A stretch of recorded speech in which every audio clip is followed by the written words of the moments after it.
John Taylor Gatto. Gatto's Gatto, JohnTaylorGatto.com. And he's just an amazing individual, made documentary films, written books, done so much more. And we're going to have to get him back up again sometime because 48 minutes is not enough time.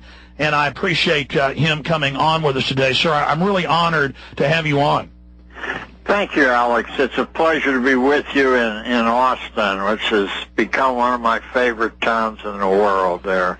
I have a lot of friends there, and I promise not to mention any of their names. It doesn't matter. Listen, tell us a little bit about yourself, how you woke up to this, your life, and then just get right into the history, how they took over education, why they did it, their own words, their own documents, the sources.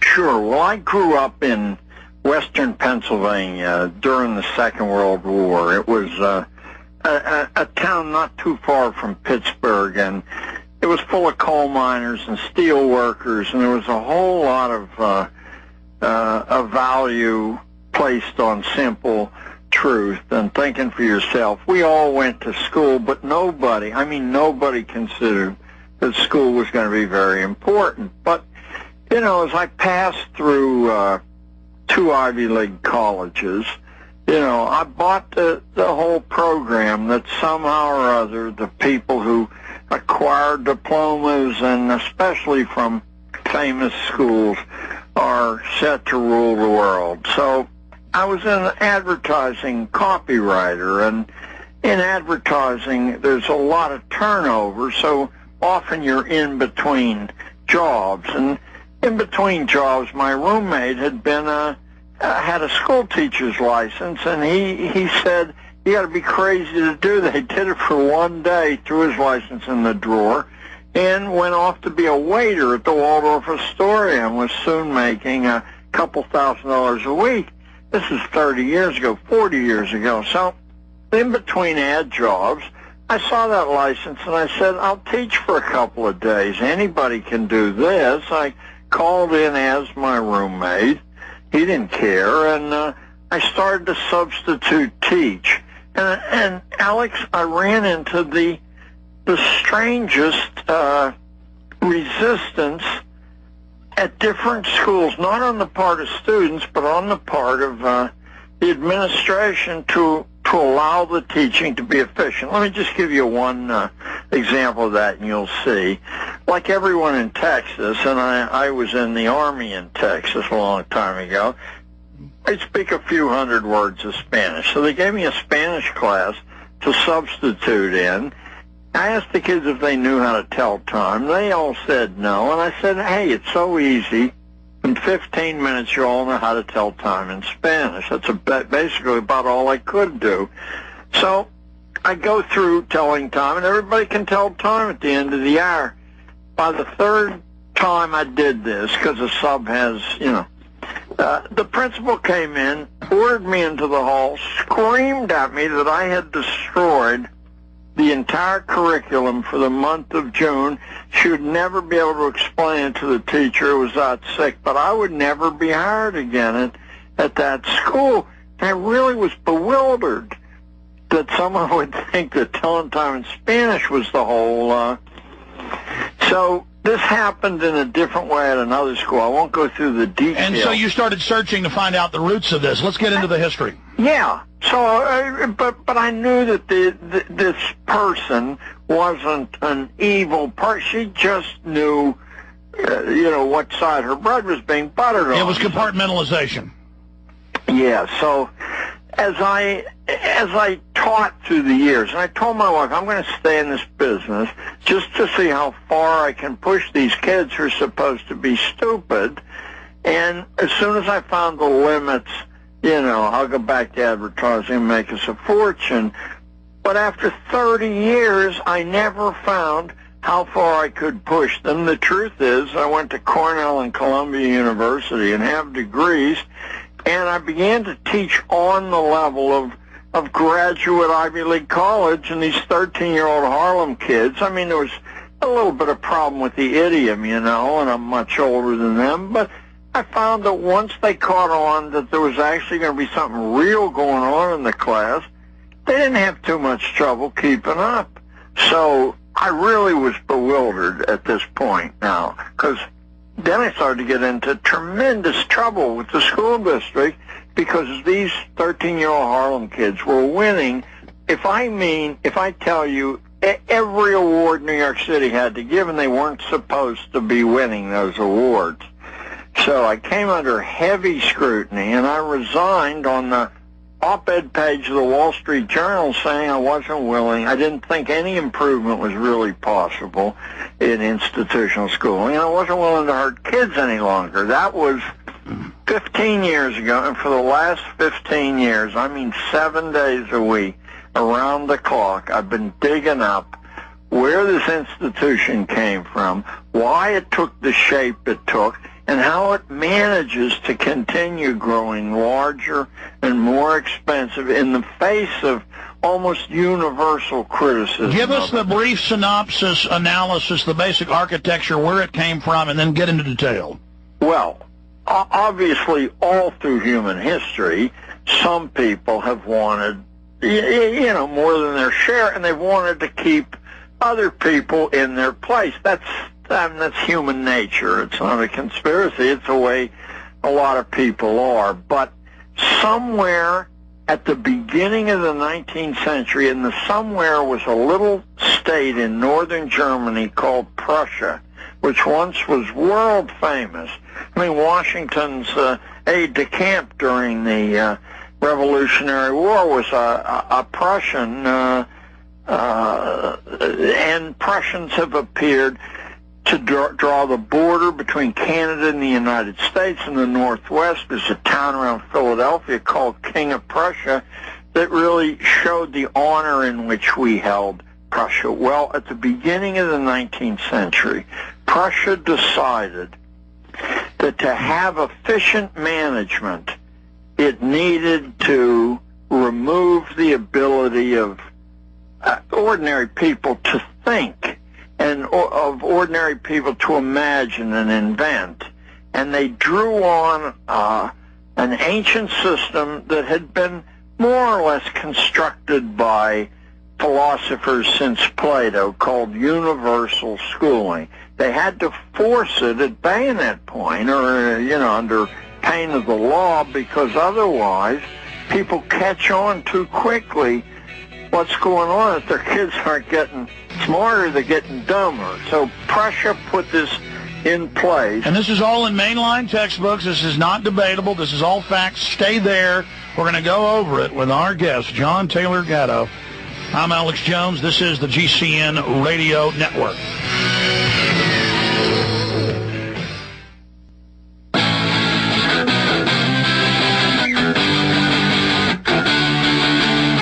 JohnTaylorGatto.com. Documentary filmmaker, author, educator, ad man. John, continuing. Now, again, this is mainline history if you study education, but the public, again, hasn't been educated, so they don't know. They haven't been taught the joy of learning, how exciting it is. By design, it's taught to be by rote, to regurgitate the kindergarten system, to actually make soldiers that would march into bayonet lines, and that was expanded out to industry. So they took that military-style training and brought it into the industry, and now they're getting it finally honed, as you know, down to specific career-based, which is a nice camouflage. They call it critical thinking in school. It's actually taught to teach you how to not have critical thinking. Continue with the history. Okay, we're in Prussia now, and the year is 1819, and for the first time in human history, a successful universal system of forced schooling is in place. Yeah, at a teacher's college, you'll find a lot of earlier attempts, including in New England, to do this. Not one of them ever worked because there was too much common sense around. But Prussia wasn't reluctant to use bayonets. So for the first time in human history, we have this thing up and running by 1819.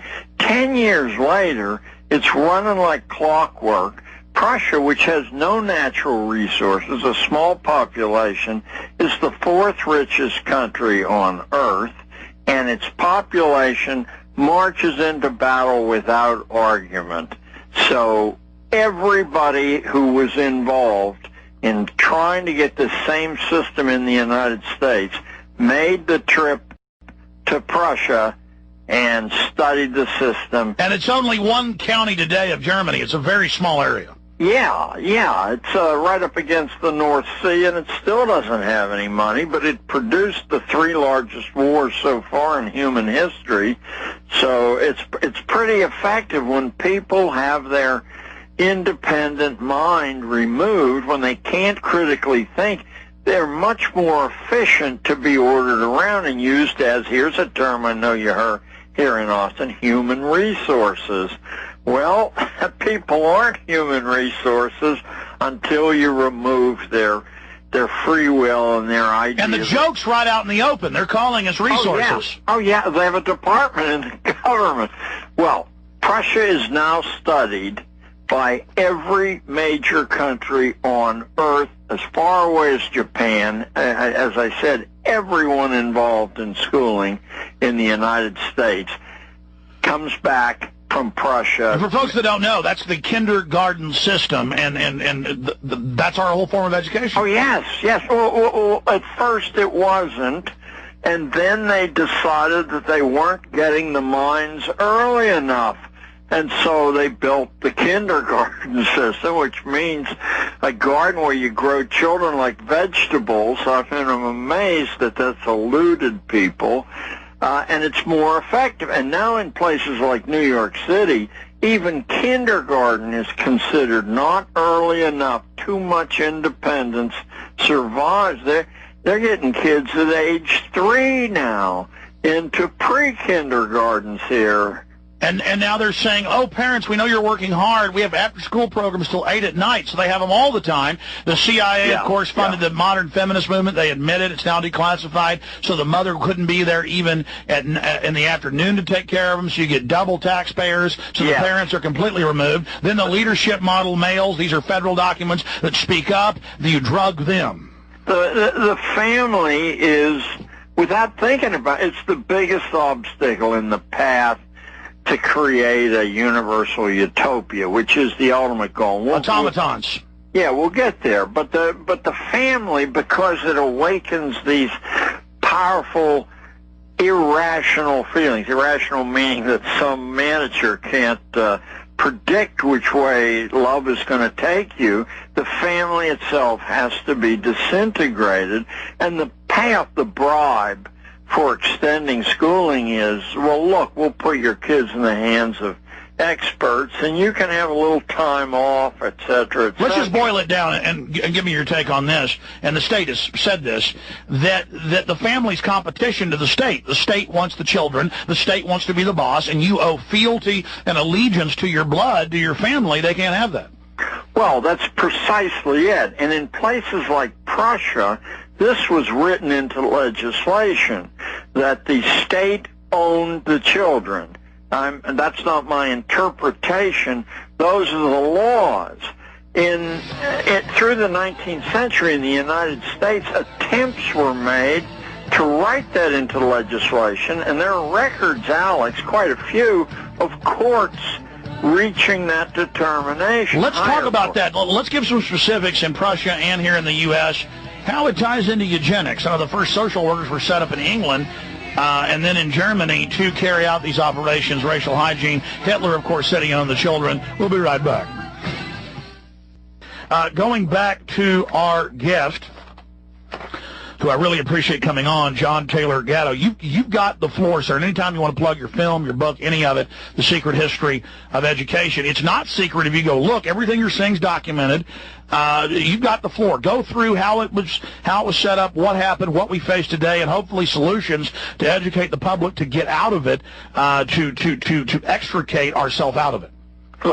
Let me start by telling your audience that if you go to my website, my big book, Underground History of American Education, which you can buy in bookstores for $35, is up on my website absolutely free. It took 10 years around the clock to write. It's 330,000 words. So I forgot to mention that, again, a true sign, just like I put my films out for free, too, you put your book out for free. God bless you.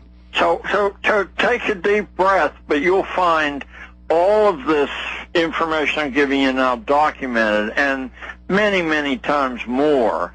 So what we are is back at the beginning of the 19th century, and I'll run through this real quick. And this little military state of Prussia, for the first time in human history, forces all the young of its ordinary population to go to school, and the country almost immediately becomes, the companies become more prosperous, the army becomes more successful, because the leaders, the managers, think for everybody.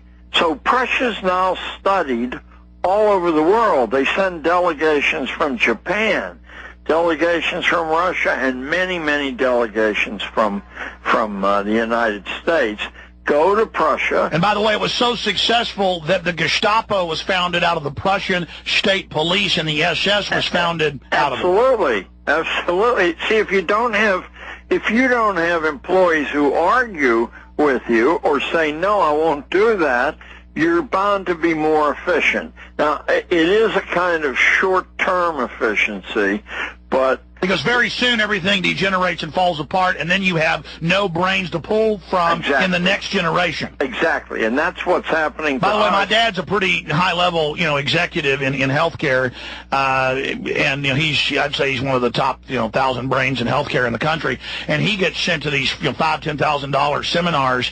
And one day he called me from the Four Seasons here in Austin. He was hearing, I forget the guy's name, he's a real famous guy, and he said the New World Order has destroyed everyone's brains with the Prussian model. My dad called me from out in the hall going, it's incredible. It's like six. And he said, the guy says that our model's destroyed everyone, so now we don't have anyone to pull from except the homeschoolers, but we've got to keep it secret for management because we've got to keep this other system in place. But they admitted that they've overdone it. But go ahead.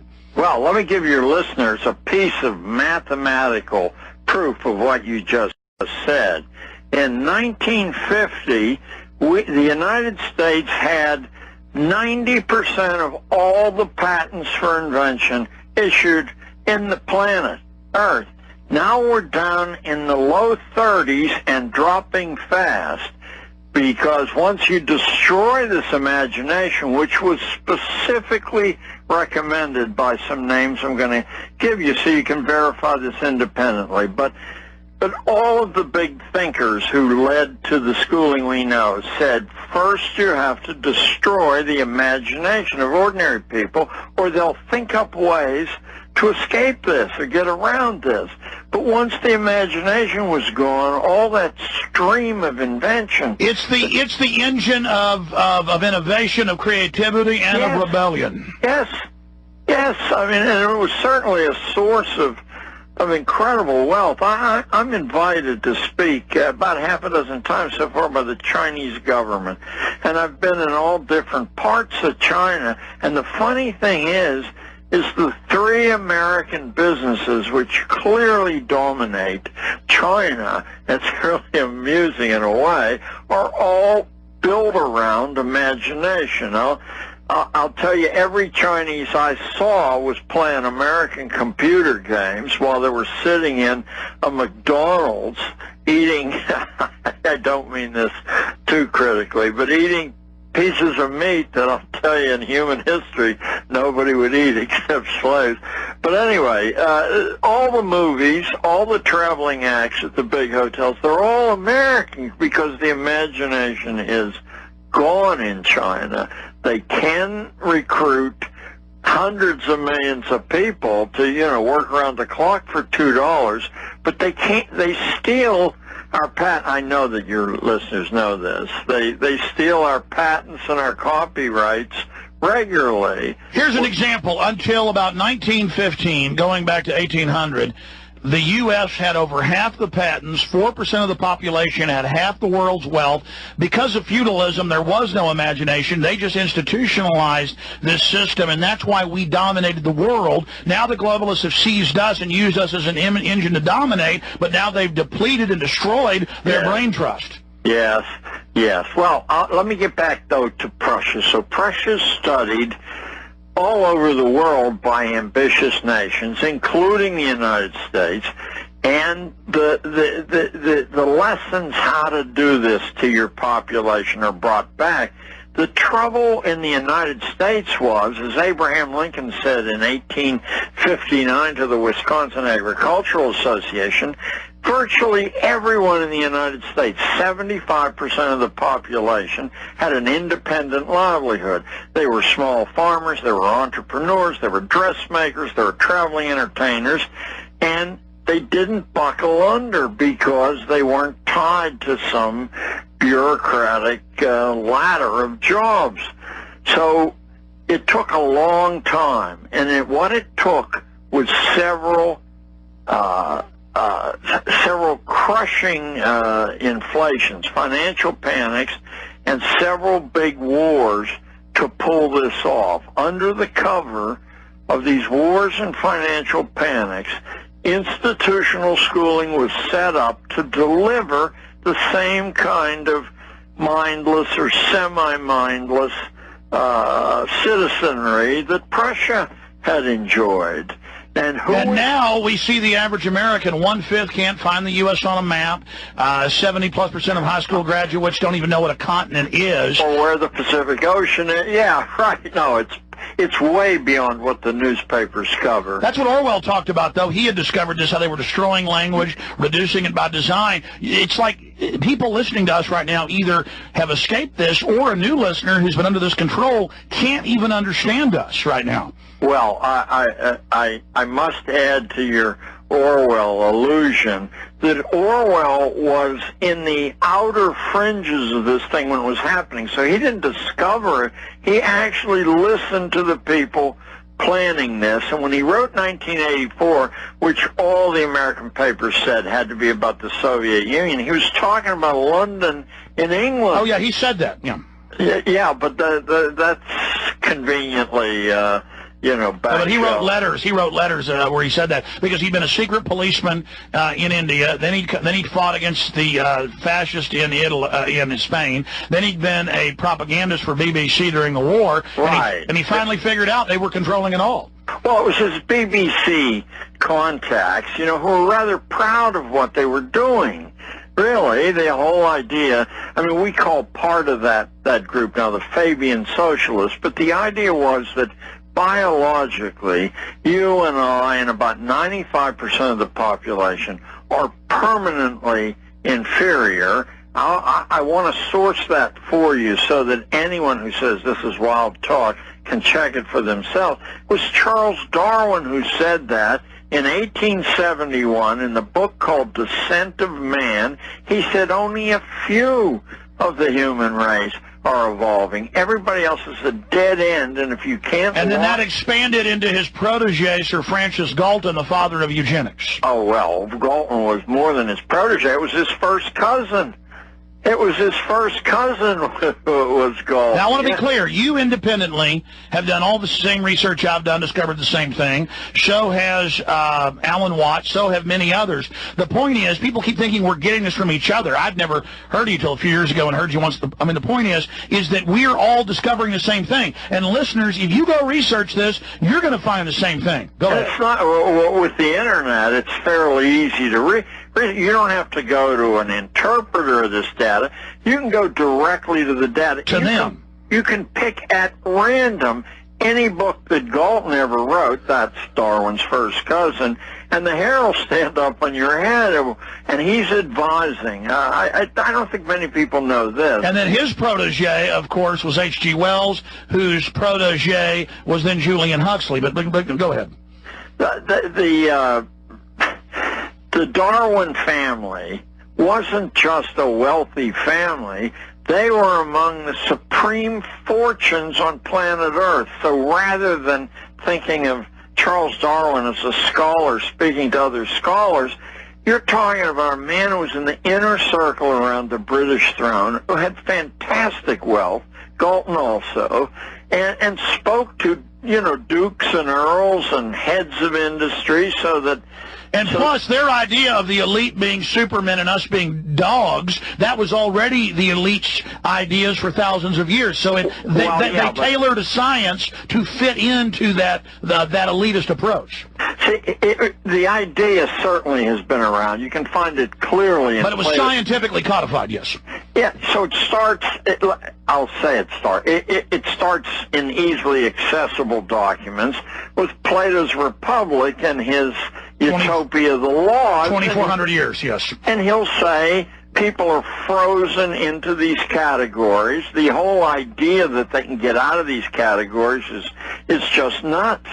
So, but from Plato it goes to a very, very important theological work of the 15th century. It goes to John Calvin, and yes. Calvin says there's so many of these inferior people damned by God before they're born, that's predestination, that we can't lock them up or police them. We're going to have to teach them how to police themselves, and we'll do that by establishing universal schooling. So after Calvin says what Plato said philosophically, Calvin said theologically, just a short time later, about 150 years later, the big gun in this, and I'm going to give your readers a book. Well, no. I'm talking about a Dutch philosopher named Spinoza, Spinoza, who's carried in American colleges as one of the most liberal philosophers who ever lived. What you have to read is the same book that Jefferson and the early American founders read. It has a Latin name, but give me a chance to get it out, because you can get it in the library. It's called Tractatus Theologico-Politicus, and in that, after, I guess you got a break coming up. The final segment, and listen, we're going to have to get you up for 2 hours, maybe tomorrow or the next day, sir. This is, again, people need to hear this. Final segment coming up. I want you to do a condensed into the future view.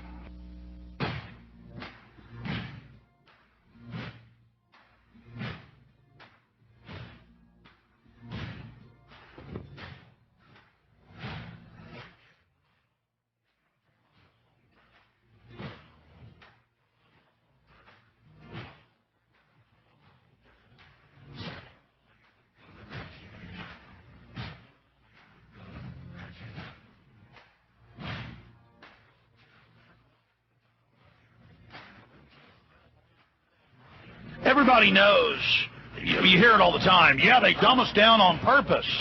Then teachers go, don't blame us. We're not blaming you. You're kept on a very short leash. The textbooks are, and I have the federal documents on this, I know our guest does, designed to not teach them, designed so that only the most intelligent will make it through, and it's even meant to stunt them. See, they claim eugenics is positive and negative, breeding elites to be more elite and culling the dummies. But in truth, when you actually read the eugenicists, they go, no, our plan is to dumb down the intelligent. Our plan is to block any middle class that gives rise, that could ever raise a challenge to our hegemon. Going back to our guest, go to his website, get the free book. He spent decades, about 15 years writing this, and here it is for you for free, and buy it. Give it as a gift. You know, I mean, the guy isn't doing this for money, but he deserves it. Buy the book. But send out a mass email about how you can read it. And you tell people, if you care about your children, you'll learn how you were dumbed down and our parents were dumbed down and their parents were dumbed down. We only got about 4 minutes left, sir, and the transmission's over. But I'm going to have my producer call you right now at the end of the show and set you up for 2 hours tomorrow or the next day. I'm very impressed with your research.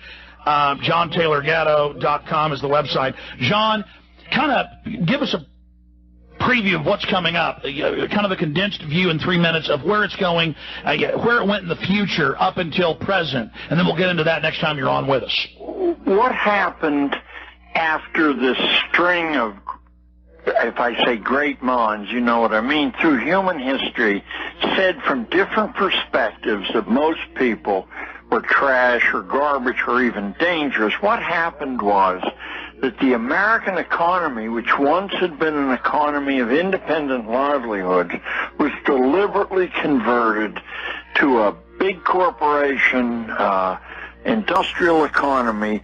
Basically, if I say by 2 men, it's more like 22, but if you know what Andrew Carnegie did and what John D. Rockefeller did, you can then generate what the rest of them did because they all worked together. Through their foundations, John D. Rockefeller and Andrew Carnegie imported the Prussian system into the United States, bribed in a gentlemanly fashion, bribed the right people to give it its try. There were a few setbacks, but it always moved forward. And generation by generation, the population became what it was supposed to be, weak-familied, without religious imagination or ties, without independence or an inner life, looking for, if not a handout, looking to be patted on the head and said, good job. They had to convert the independent American population into one that would fit into a corporate ladder. At that point... We're out of time. We're out of time, sir.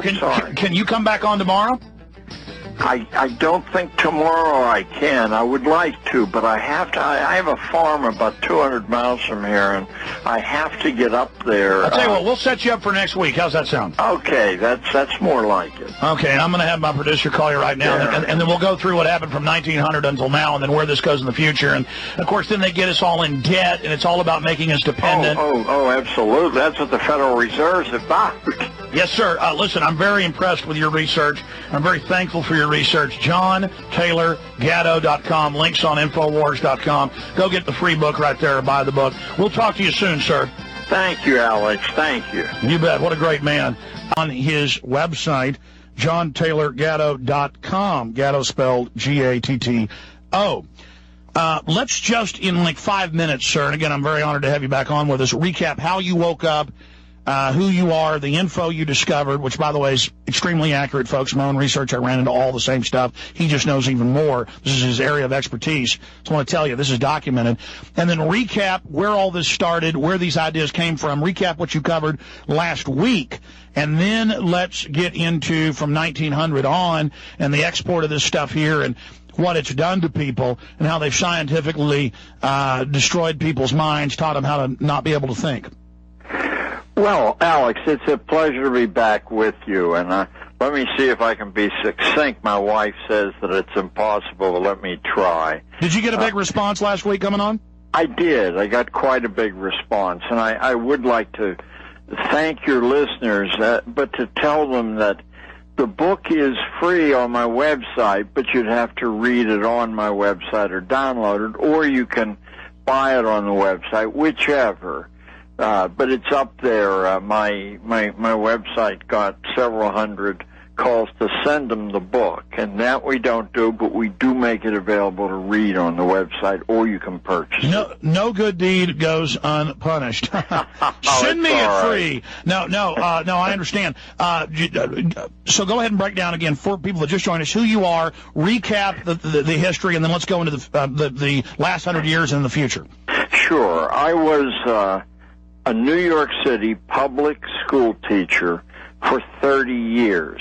And during that time, I became the New York State Teacher of the Year twice, named by different organizations, and the New York City Teacher of the Year 3 times, named by different organizations.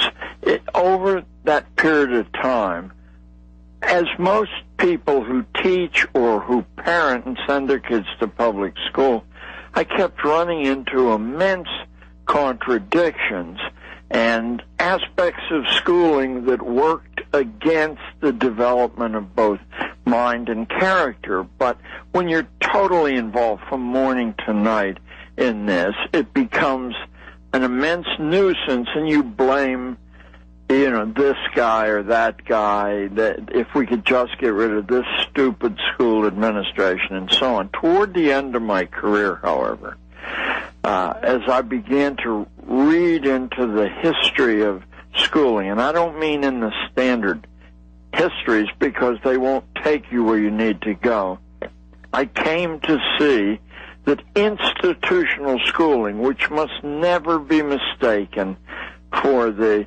perfectly benign term education, it's not intended to be an education, quite the reverse. Anyway, I came to see that institutional schooling had some very specific functions, none of which were discussed, and that it got rid of people who didn't play ball. Now, you might say, well, you just said that they actually aren't aware of what they're doing. That's correct. But if being unaware and doing your job as a daily school teacher or as a school principal or as a school superintendent, you invoke principle or morality, and in doing so you threaten to untrack this train, you're gotten rid of. It's just that simple. This is a utopian institution. If we were speaking theologically, I'd say it's an evil institution, but let me keep it on the philosophical grounds. This is a utopian institution meant to deliver the management of small societies and a global society into the right hands and to keep it there and to protect it against argument. Now, your listeners in particular, Alex, would be aware that this is wildly, radically unconstitutional, where the idea is to deliver finally the direction of the society into the hands of the people, by the people, and for the people.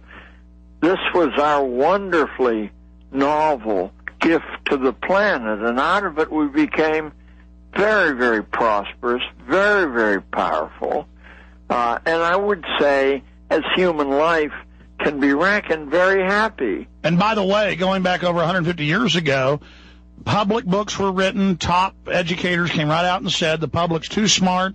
The official banking associations said we've got to finance education.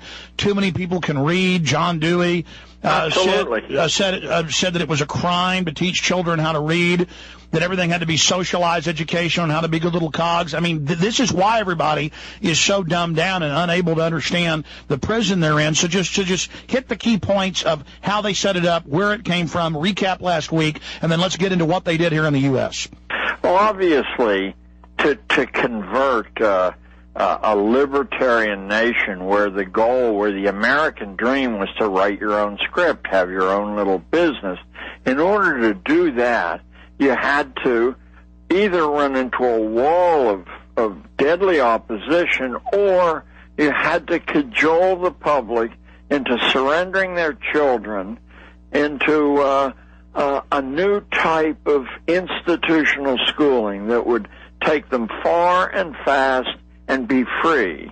Of course, once the children are surrendered, the transition doesn't take place immediately, Alex. In the first generation, what you've done is weaken these libertarian impulses. In the second generation, you severely weakened them. And by our day, which is now the fourth or fifth generation, they don't even exist except as radical ideas that we have to stay away from. Why should a parent have any say at all in how their child is reared?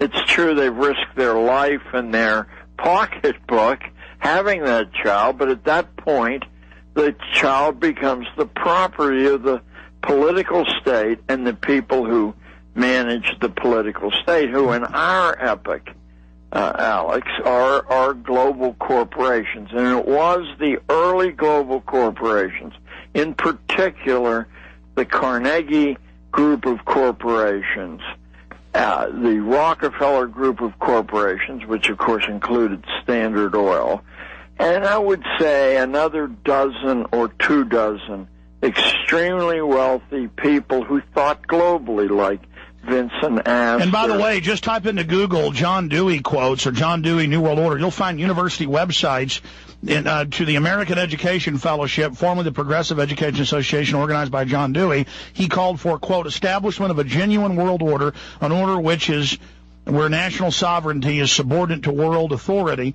And then there's more quotes about how we should teach people not to be able to read. And then this guy's praised and worshipped, just like Margaret Sanger, the eugenicist. Yes. I mean, the public, because last time we covered the early stuff in the Prussians, where it came from, then how it metastasized. I want to get into these guys, but please continue.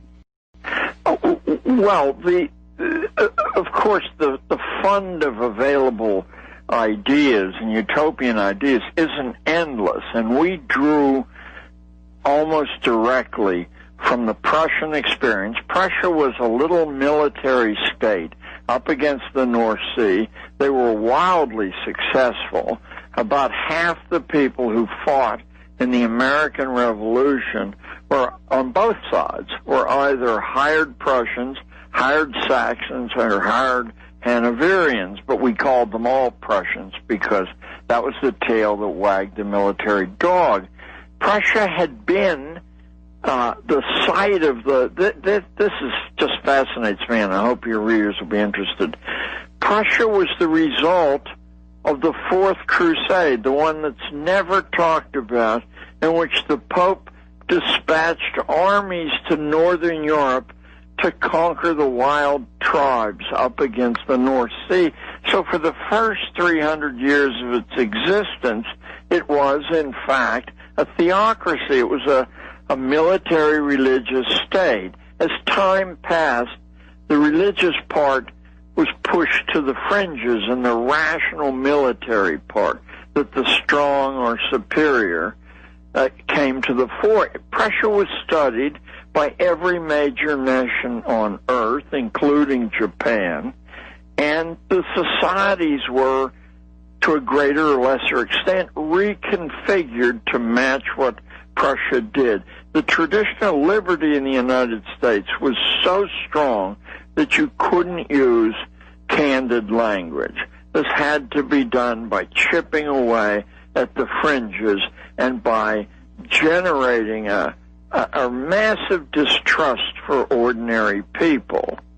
And they phased this in, and they all wrote best-selling books on how they were doing it, on how they hated us, on how we were scum, and then, we'll tell them you look at a word to learn how to read it instead of sounding it out.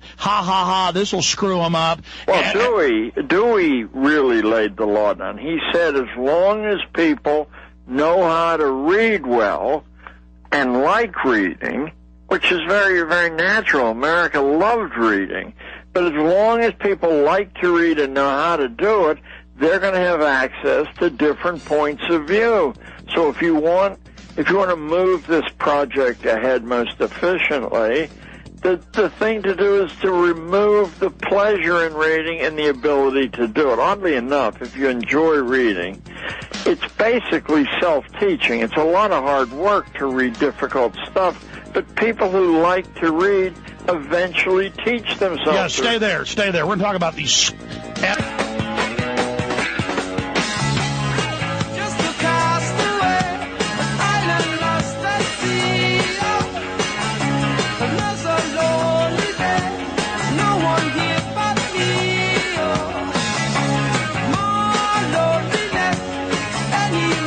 Everybody knows that the system wants to dumb us down. You know, George Carlin, some of his most famous jokes are about it. He says, hey, the rich people want you dumb.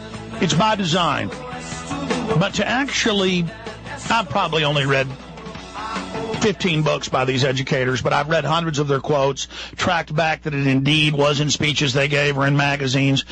And they just talk about us as absolute scum who need to be dumbed down. We have to be dumbed down so they can carry out eugenics against us. Dewey, all of them were eugenicists as well. The Fabian socialist Bertrand Russell pushed all this, and all these fools send me emails going, but he was a nice guy. Look, he said all this. He wrote elite publications and he wrote public publications. Okay? You know, calling black people inferior and all the rest of it. I'm not going to go along with you because you think Dewey's a hero, Sanger's a hero, or Bertrand Russell's a hero. They're monsters. I own their books. I've read what they say. You have heard the PR the media puts out. Mr. Gatto, what is it like for you? You know, school teacher of the year, before that a big, PR guy, ad man, so you could, recognize this stuff, to learn that it was all by design, and to learn that the biggest money people openly for over 100 years have been incrementally, in phases, dumbing us down. And I mean, for the public listening, this is an open conspiracy. This is an absolute fact to dumb you down and then progressively dumb your children down, sir. In fact, H.G. Wells, and I believe 1919, wrote a wonderful essay, wonderful in quotation marks, that exists today called the Open Conspiracy. I'm sure that you could access that. And by the way, Mr. Gatto, here's the funny thing. I had a guest on last hour talking about the Rockefeller Foundation trying to push irradiating of everything and GMO.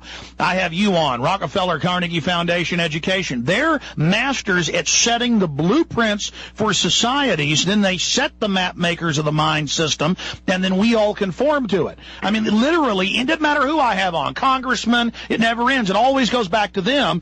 I'm sorry, go ahead. I mean, it's like they're Lex Luthor or the Legion of Doom or something.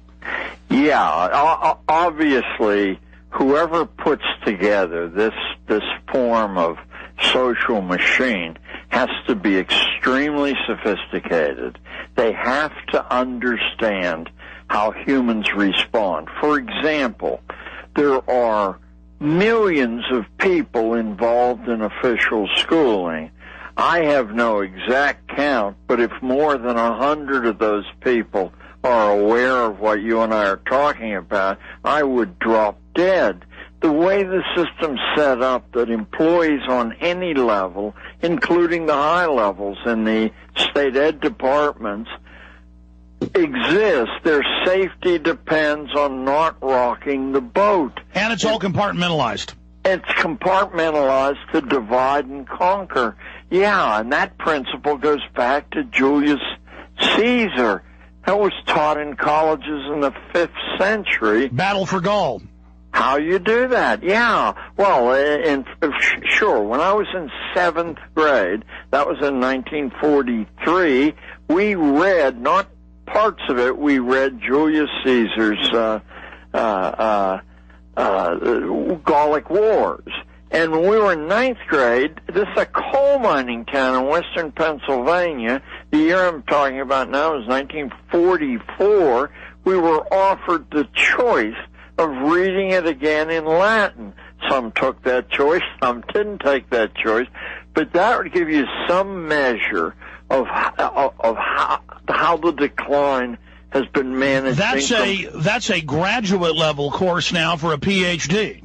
7th grade, Alex, and I know that there are perfectly intelligent listeners who are saying, well, why should anyone bother to read an ancient piece of an ancient essay? And the answer is simply this: not to learn about ancient Rome. It's a workbook on how you divide and conquer people you want to overwhelm. Caesar only had 10,000 troops. The Gauls were quite brave, and they had 500,000 troops. He was outnumbered 50-1, but by setting tribe against tribe. It was the same techniques were used that had then been put into British manuals against the Native Americans here. Yes, absolutely. Absolutely identical, because some of these principles become timeless. They're passed down among groups that maintain power, that manage things. Stay there. Quick break, long segment coming up. I want to get into the 20th century and then the 21st, where this is going and how we turn it around. Again, ladies and gentlemen, they write hundreds of books about how they hate you, how they're going to dumb you down and take your lunch. Okay? They are your enemy. They are the New World Order. I'm going to leave you alone. Social engineering to turn you into dumbed-down, mindless fools who can't even understand basic language, basic semantic symbols. It's real simple. They had training manuals going back at least 500 years ago, translated out of Spanish and Portuguese from the different sugar cane plantations in the Caribbean, on how to dumb down the African slaves they brought in, how to keep them from learning how to read, write, how to bring the women in to the houses and train them as the supervisors of the men. Feminism, and when you actually read it, I mean, it's all cold-blooded. And the women believe they're the minders of the men. How to, I mean, literally, in some of these facilities, the black men weren't even really allowed to talk. The women would rule over them and be, you would have blacks tending blacks.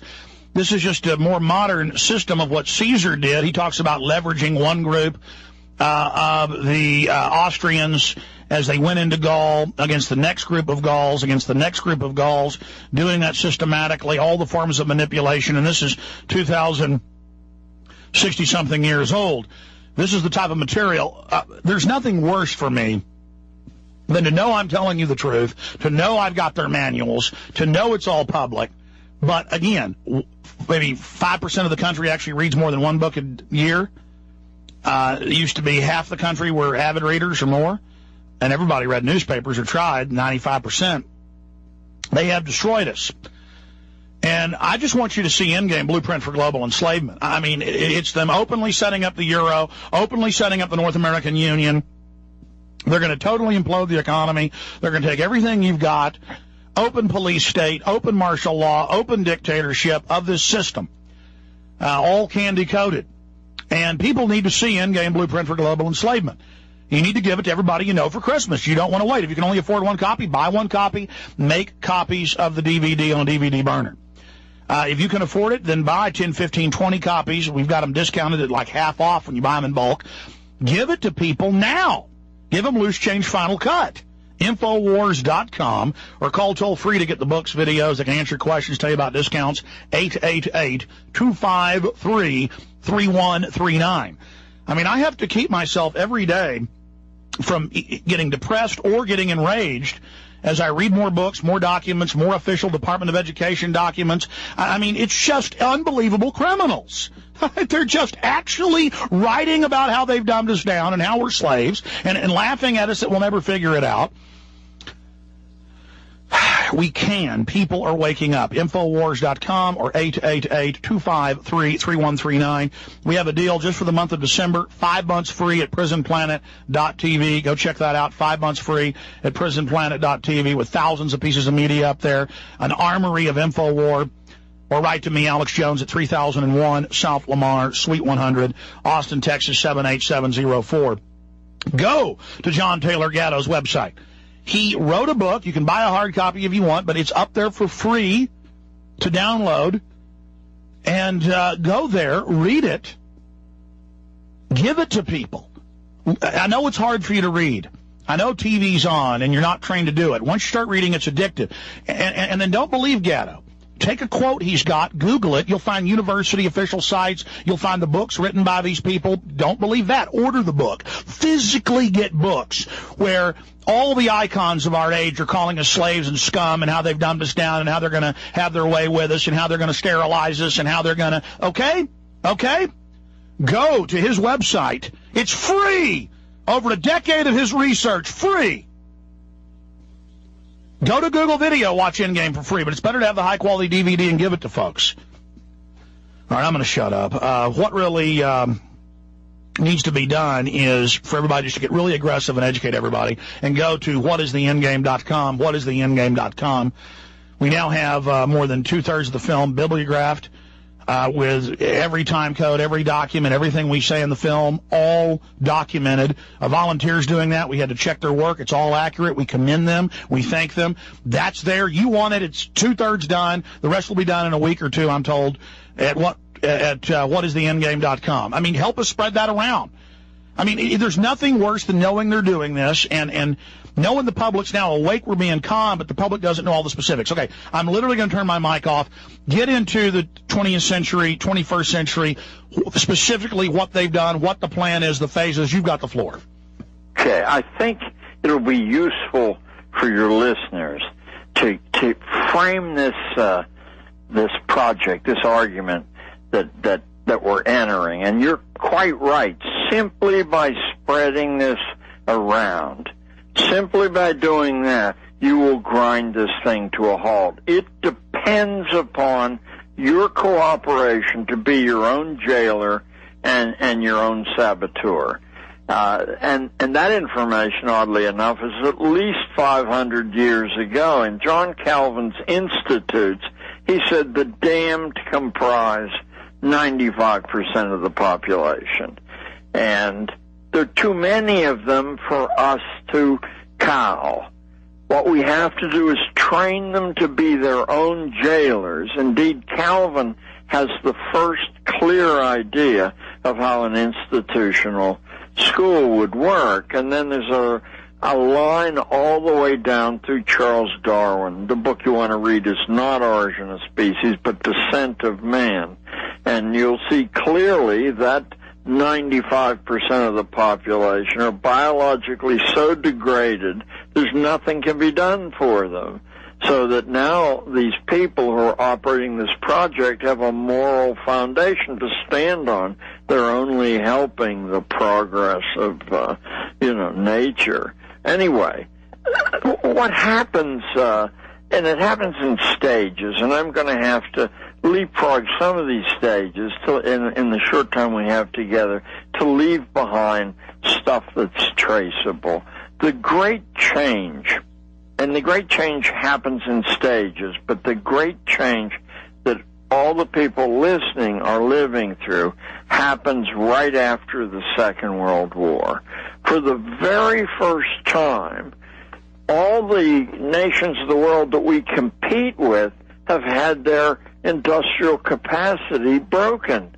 And so the wealth that flows into the United States is so intoxicating and leaks down even into the lowest levels of labor that you can seduce the population who are now running around saying, wow, we're rich or relatively rich, into accepting compulsion schooling as the key to distributing opportunity. Now, oddly enough, there's no connection between your standardized test score and your success in life. None has ever been demonstrated, although billions of dollars are spent trying to show that there's such a correlation.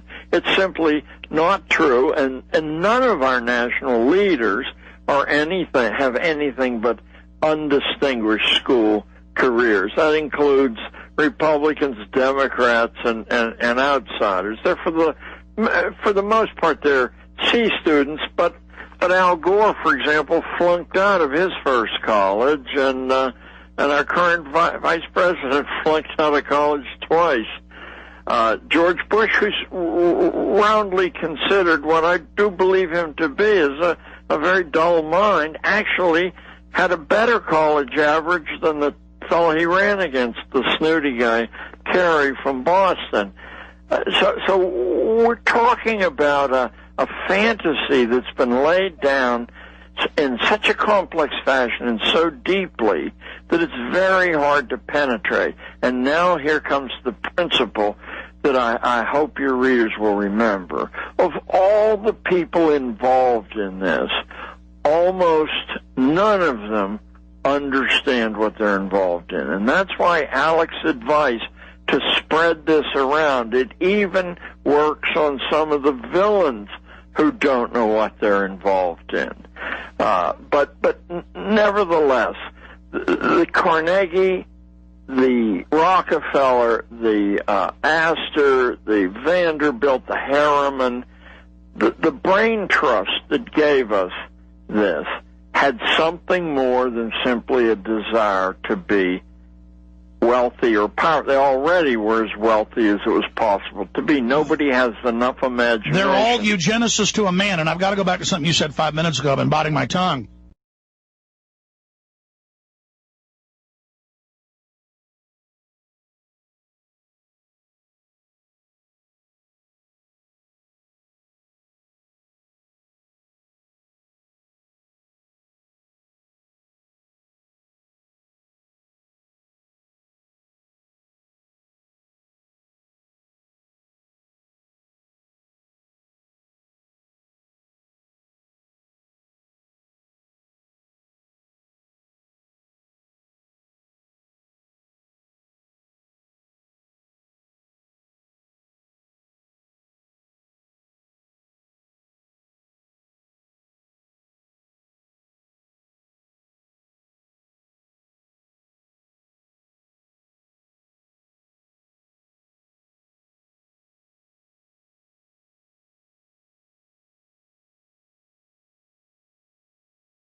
We talked about how it was the moral base that we've got to kill disease, dumb down 90% because they're all damned.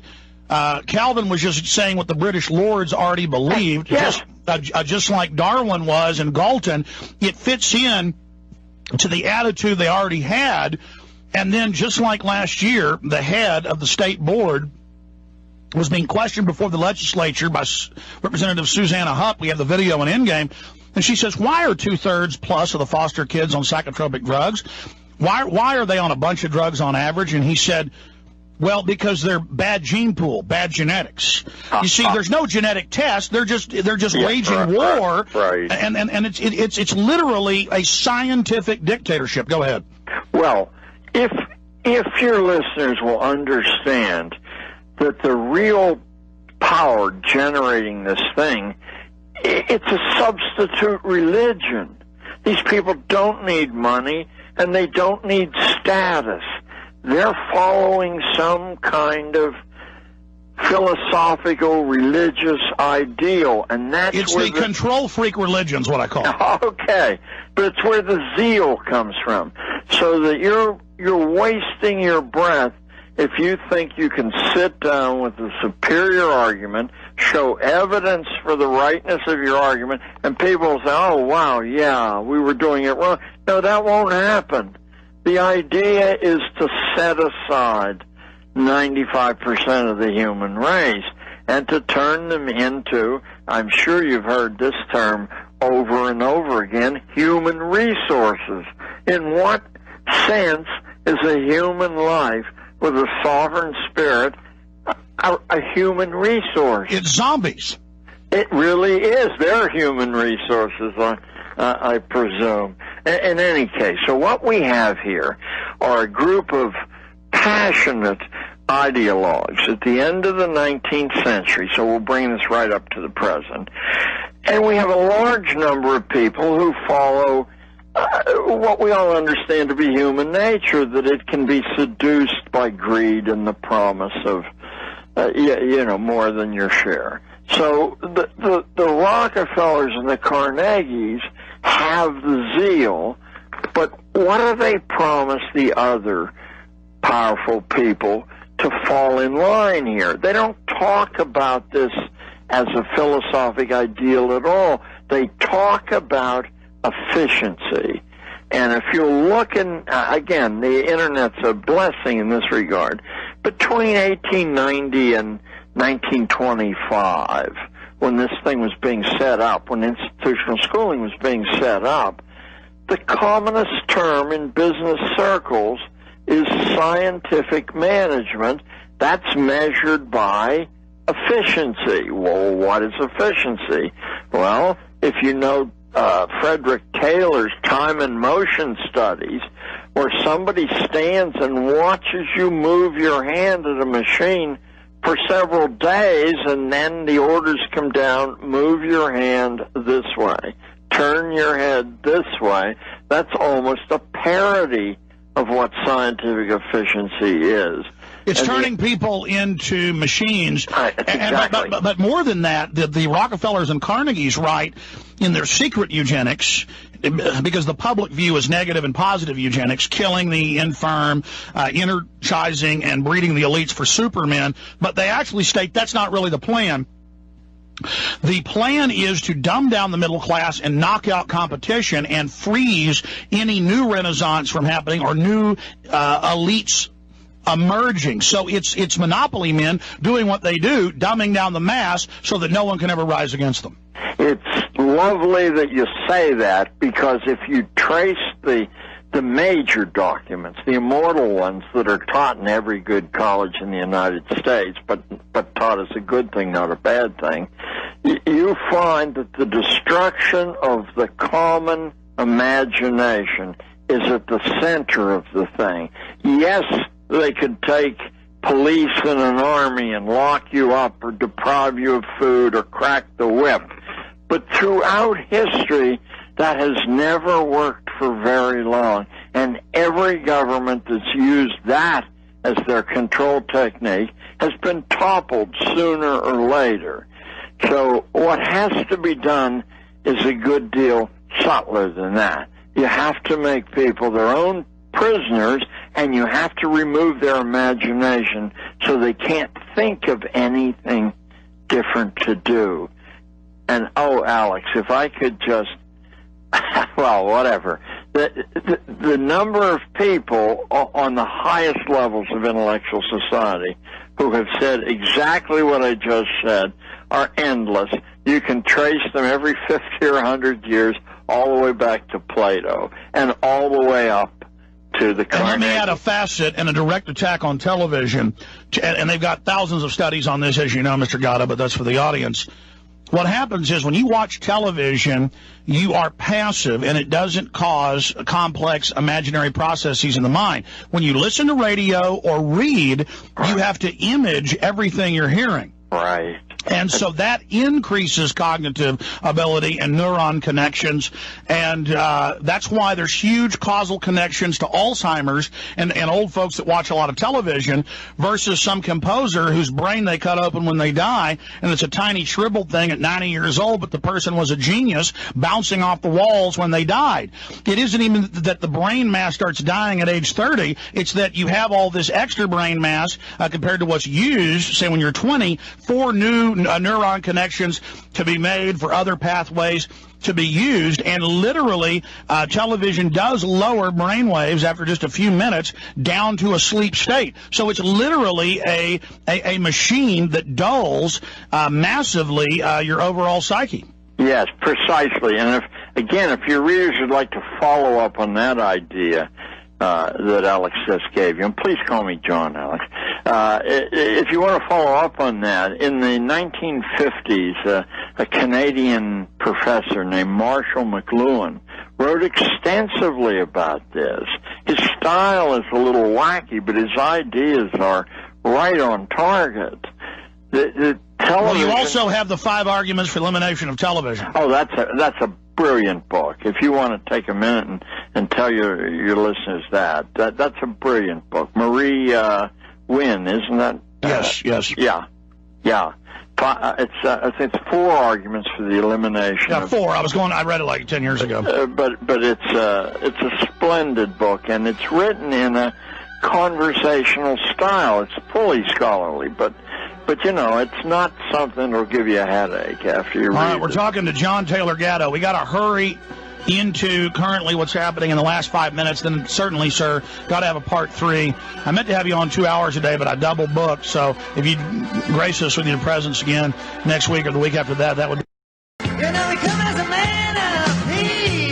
Bottom line, top scientists got together over 150 years ago.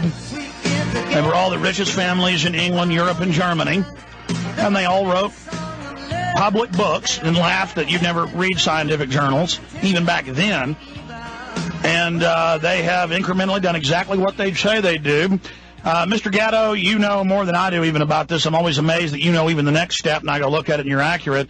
Then I'm sure you learned in your writings there are a bunch of eugenicists and want to have a world government to force population reductions.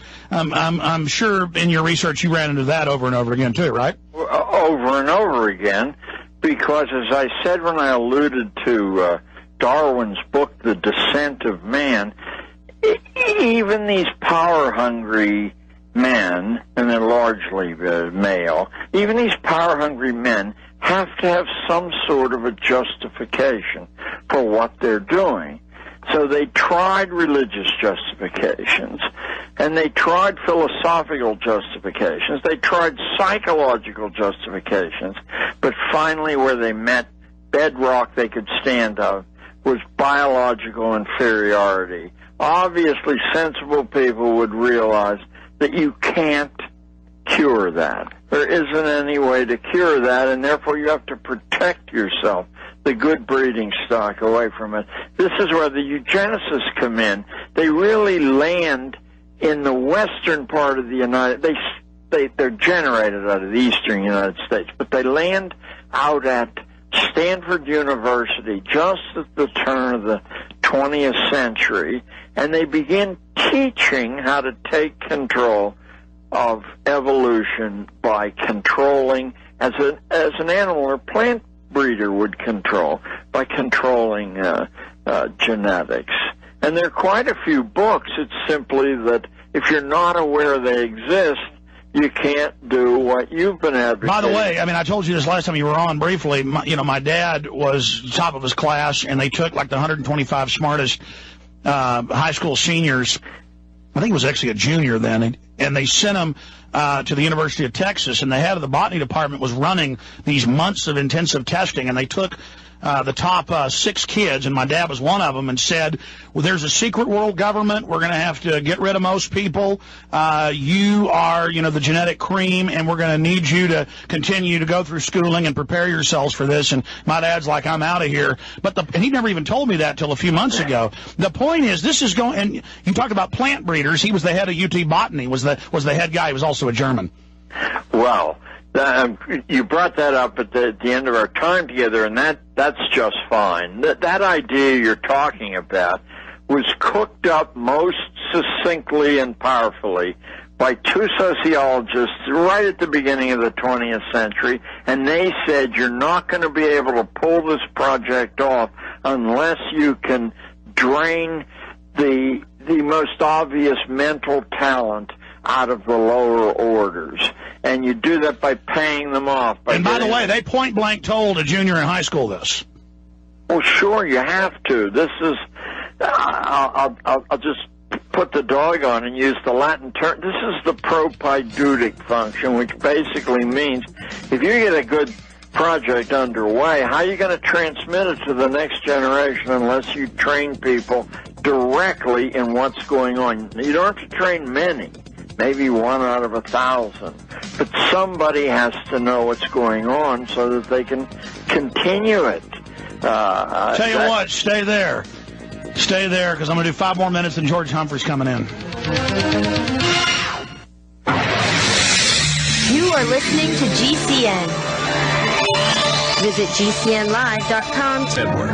And now, live from Austin, Texas, Alex Jones. My good friend George Humphrey is going to be in studio with us in 5 minutes. After this quick segment, he's an economist, former city council member, author, documentary filmmaker, and a leading figure in the fight for free humanity against the New World Order crime syndicate and their wicked engineers and scientists. That's coming up in the next segment, again, as we attempt to alert the people with our limited capacity, though the numbers are growing, to the grave threat we're all under with the scientific dictatorship now entering its foretold extermination phase. So, again, ladies and gentlemen, we're doing the best we can. John Taylor Gatto, of course, was a big advertising man in New York. He then got involved part-time in education, became a teacher for 30 years in New York because of his love of that, and several times was Teacher of the Year. He thought education was broken. He then discovered that it was all by design. We've got about 3 minutes left with you, sir.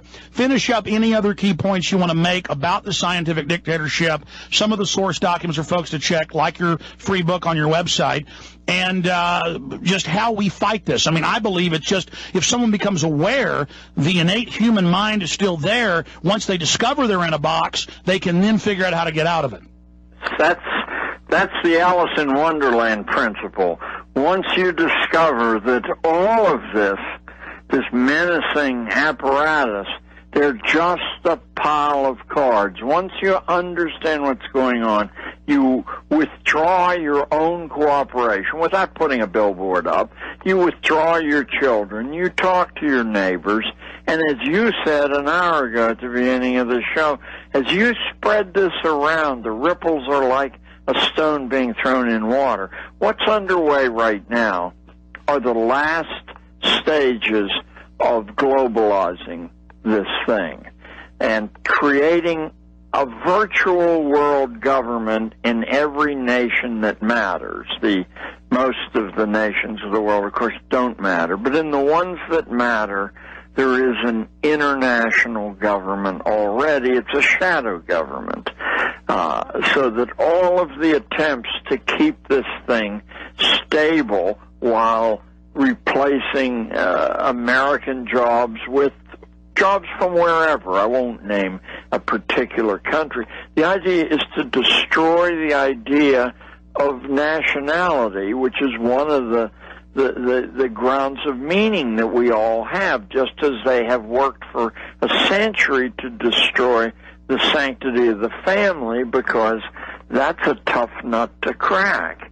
But nationality is under heavy siege right now and is in a state of advanced collapse in most places. And it's taught in universities as a good thing. We'll now hand management over to the best people drawn from the world's population. At that point, we are all in jail, and I don't know what key would open that lock. Read Carol Quigley's Tragedy and Hope, A History of the World in Our Time. It is an immortal work of the 20th century. Quigley was an internationally famous scholar. He was Bill Clinton's personal tutor at Georgetown University, and he wrote extensively, chapter and verse on this.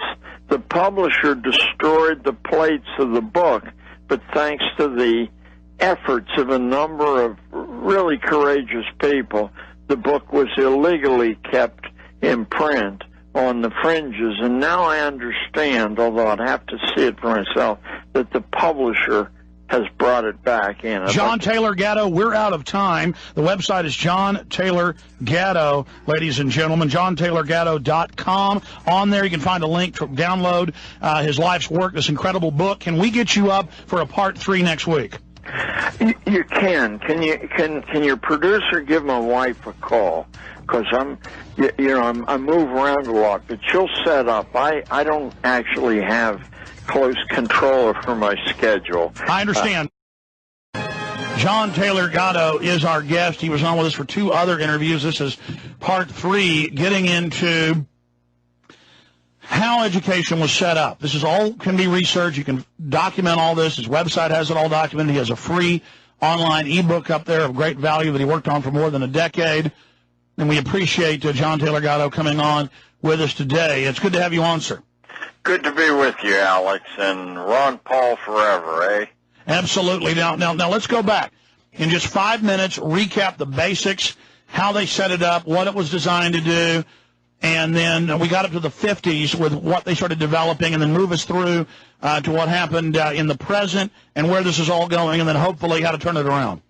All right, I'll do my best. The United States is the key.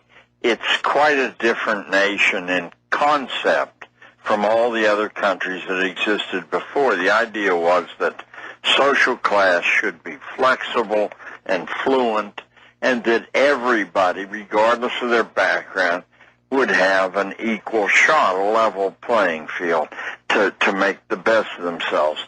And in fact, for the first 150 years of our colonial and then our early national history, you can see the development of this idea working spectacularly. We become the center of the world's attention.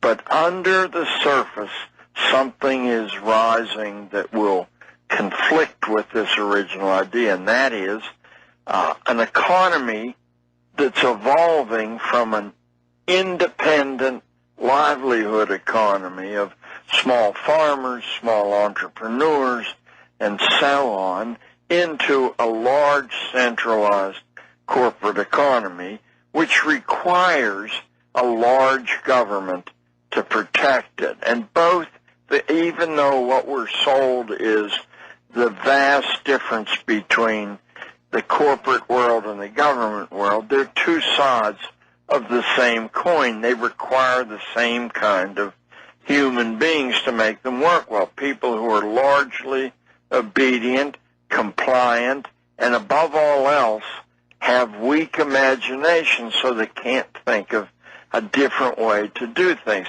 Now, I know that sounds dark and sinister, and of course, morally it is dark and sinister, but the people assembling this thing through the 19th century, and it was completely in place by the end of the 19th century when we got the schools we have. The people assembling it had for their moral standard Darwin's descent Descent of Man, in which he had, 1871 that is, in which he said that most people are evolutionary dead ends, that only a small elite was actually evolving and everyone else just got in the way. So now they felt morally justified in setting up a series of institutions, but school the most important of them, that would teach people to keep themselves in their place. Now, I'll simplify it very quickly by saying by removing their capacity for intellectual development and truthfully for removing their capacity for moral development. But let's stick with the intellect for a moment. It's fairly easy to do when you can drain all the children out of the community and you can establish the standards for what a fine mind is, the one you get an A+ for. Well, there's hardly a difference in any school in the country. The rotten ones are the same as the good ones.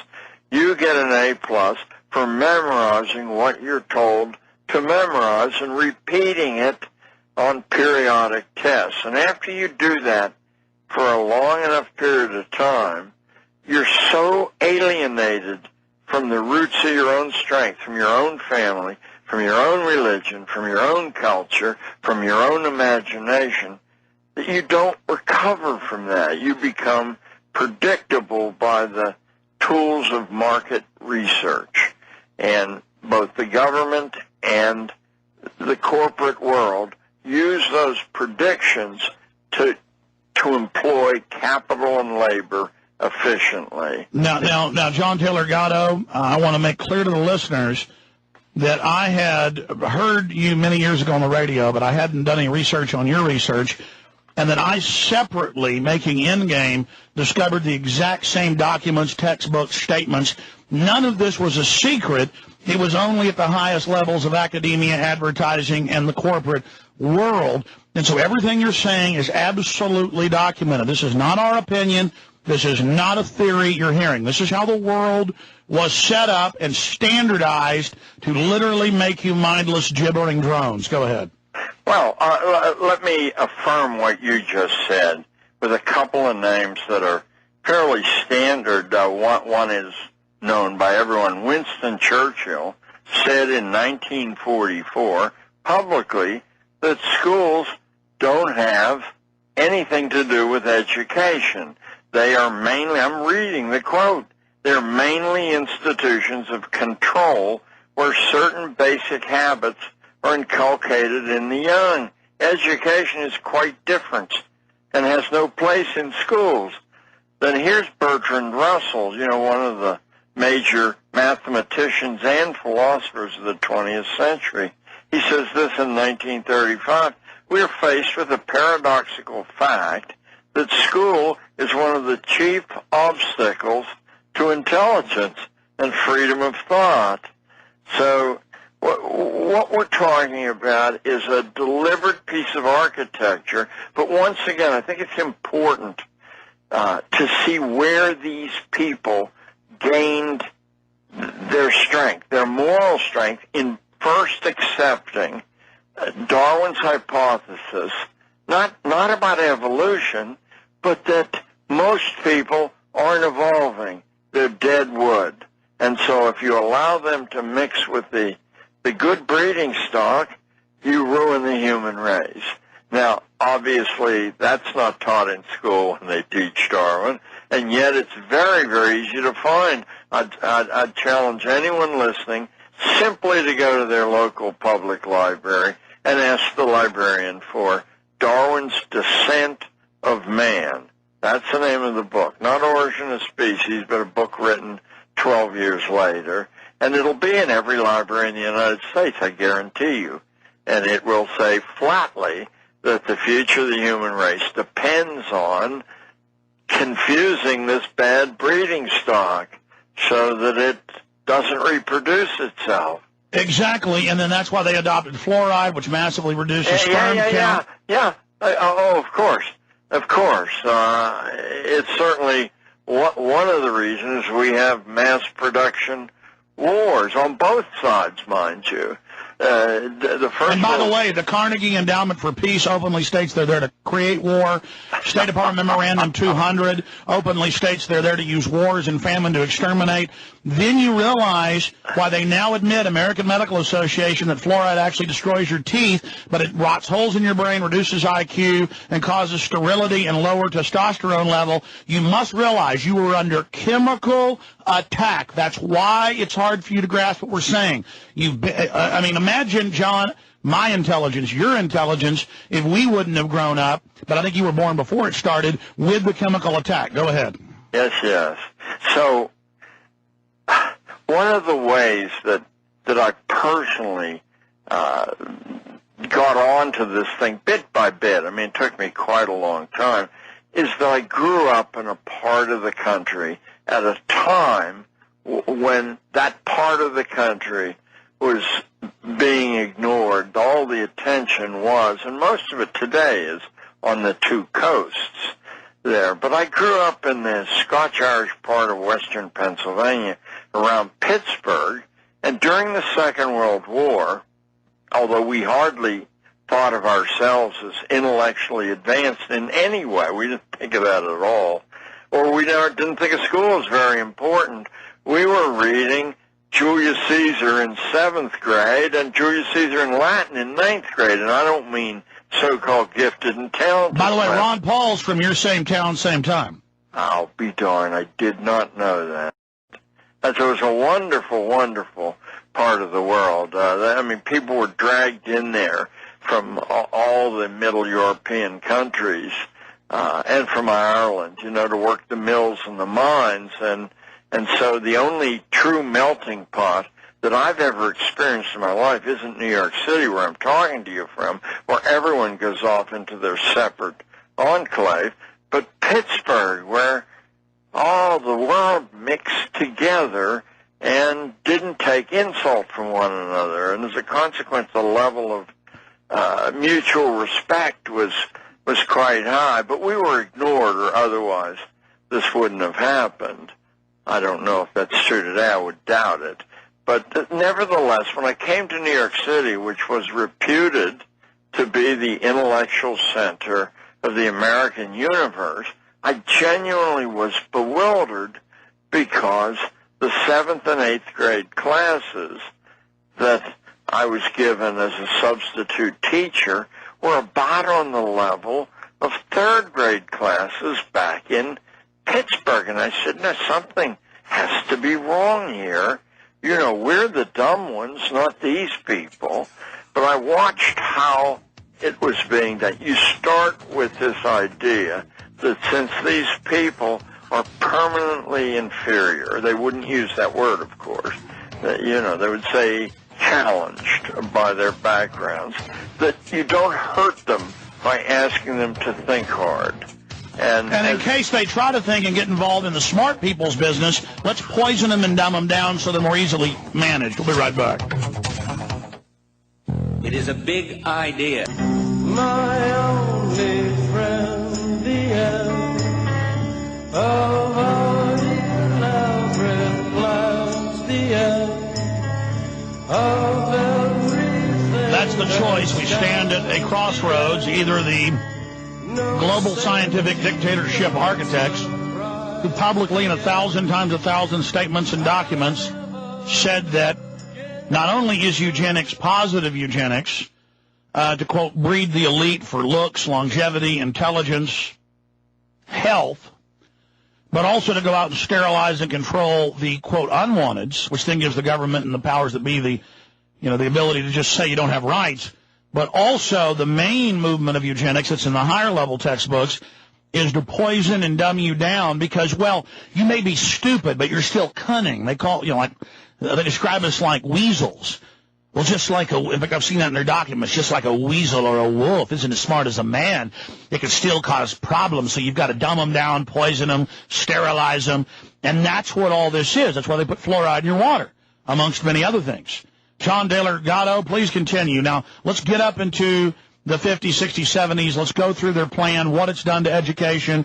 You go to New York, a 3rd grade, education compared to yours. Stuff you were learning in 3rd grade, they were learning in 9th grade. Go from there.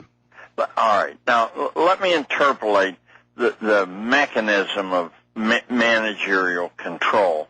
One of the first undertakings was to make schooling teacher-proof. That was very, very important because an awful lot of people are drawn to school teaching who genuinely have some strong positive feelings about young people, and they want to be valuable. So you've got to make teaching teacher-proof. You've got to make schools principal-proof, administrator-proof, because you might get some maverick who's actually dedicated to some good. And you have to make state departments of education part of a transmission belt.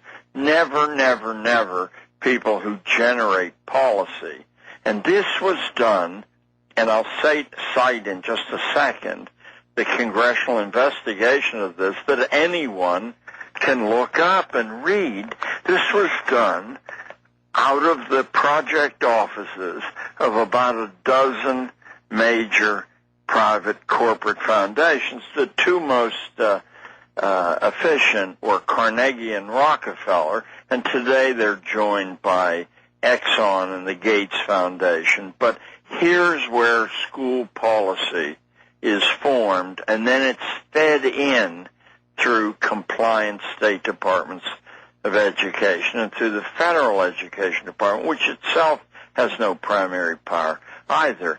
Let me give you it's under UNESCO and directly directed by the foundations. Yes. And rather than take my word for it, there are two just magnificent congressional studies. One in 1949 called the Reece Commission, R-E-E-C-E. It's Carol Reece. He was a Tennessee congressman. The Reece Report, which it will be obtainable. Your librarian can order it. I doubt if one would be in the library. And it may very well be on the Internet. I haven't looked. And the other one is the Walsh Commission Report. That was 1915. So as early as 1915, the legislature, the national legislature, was looking into this.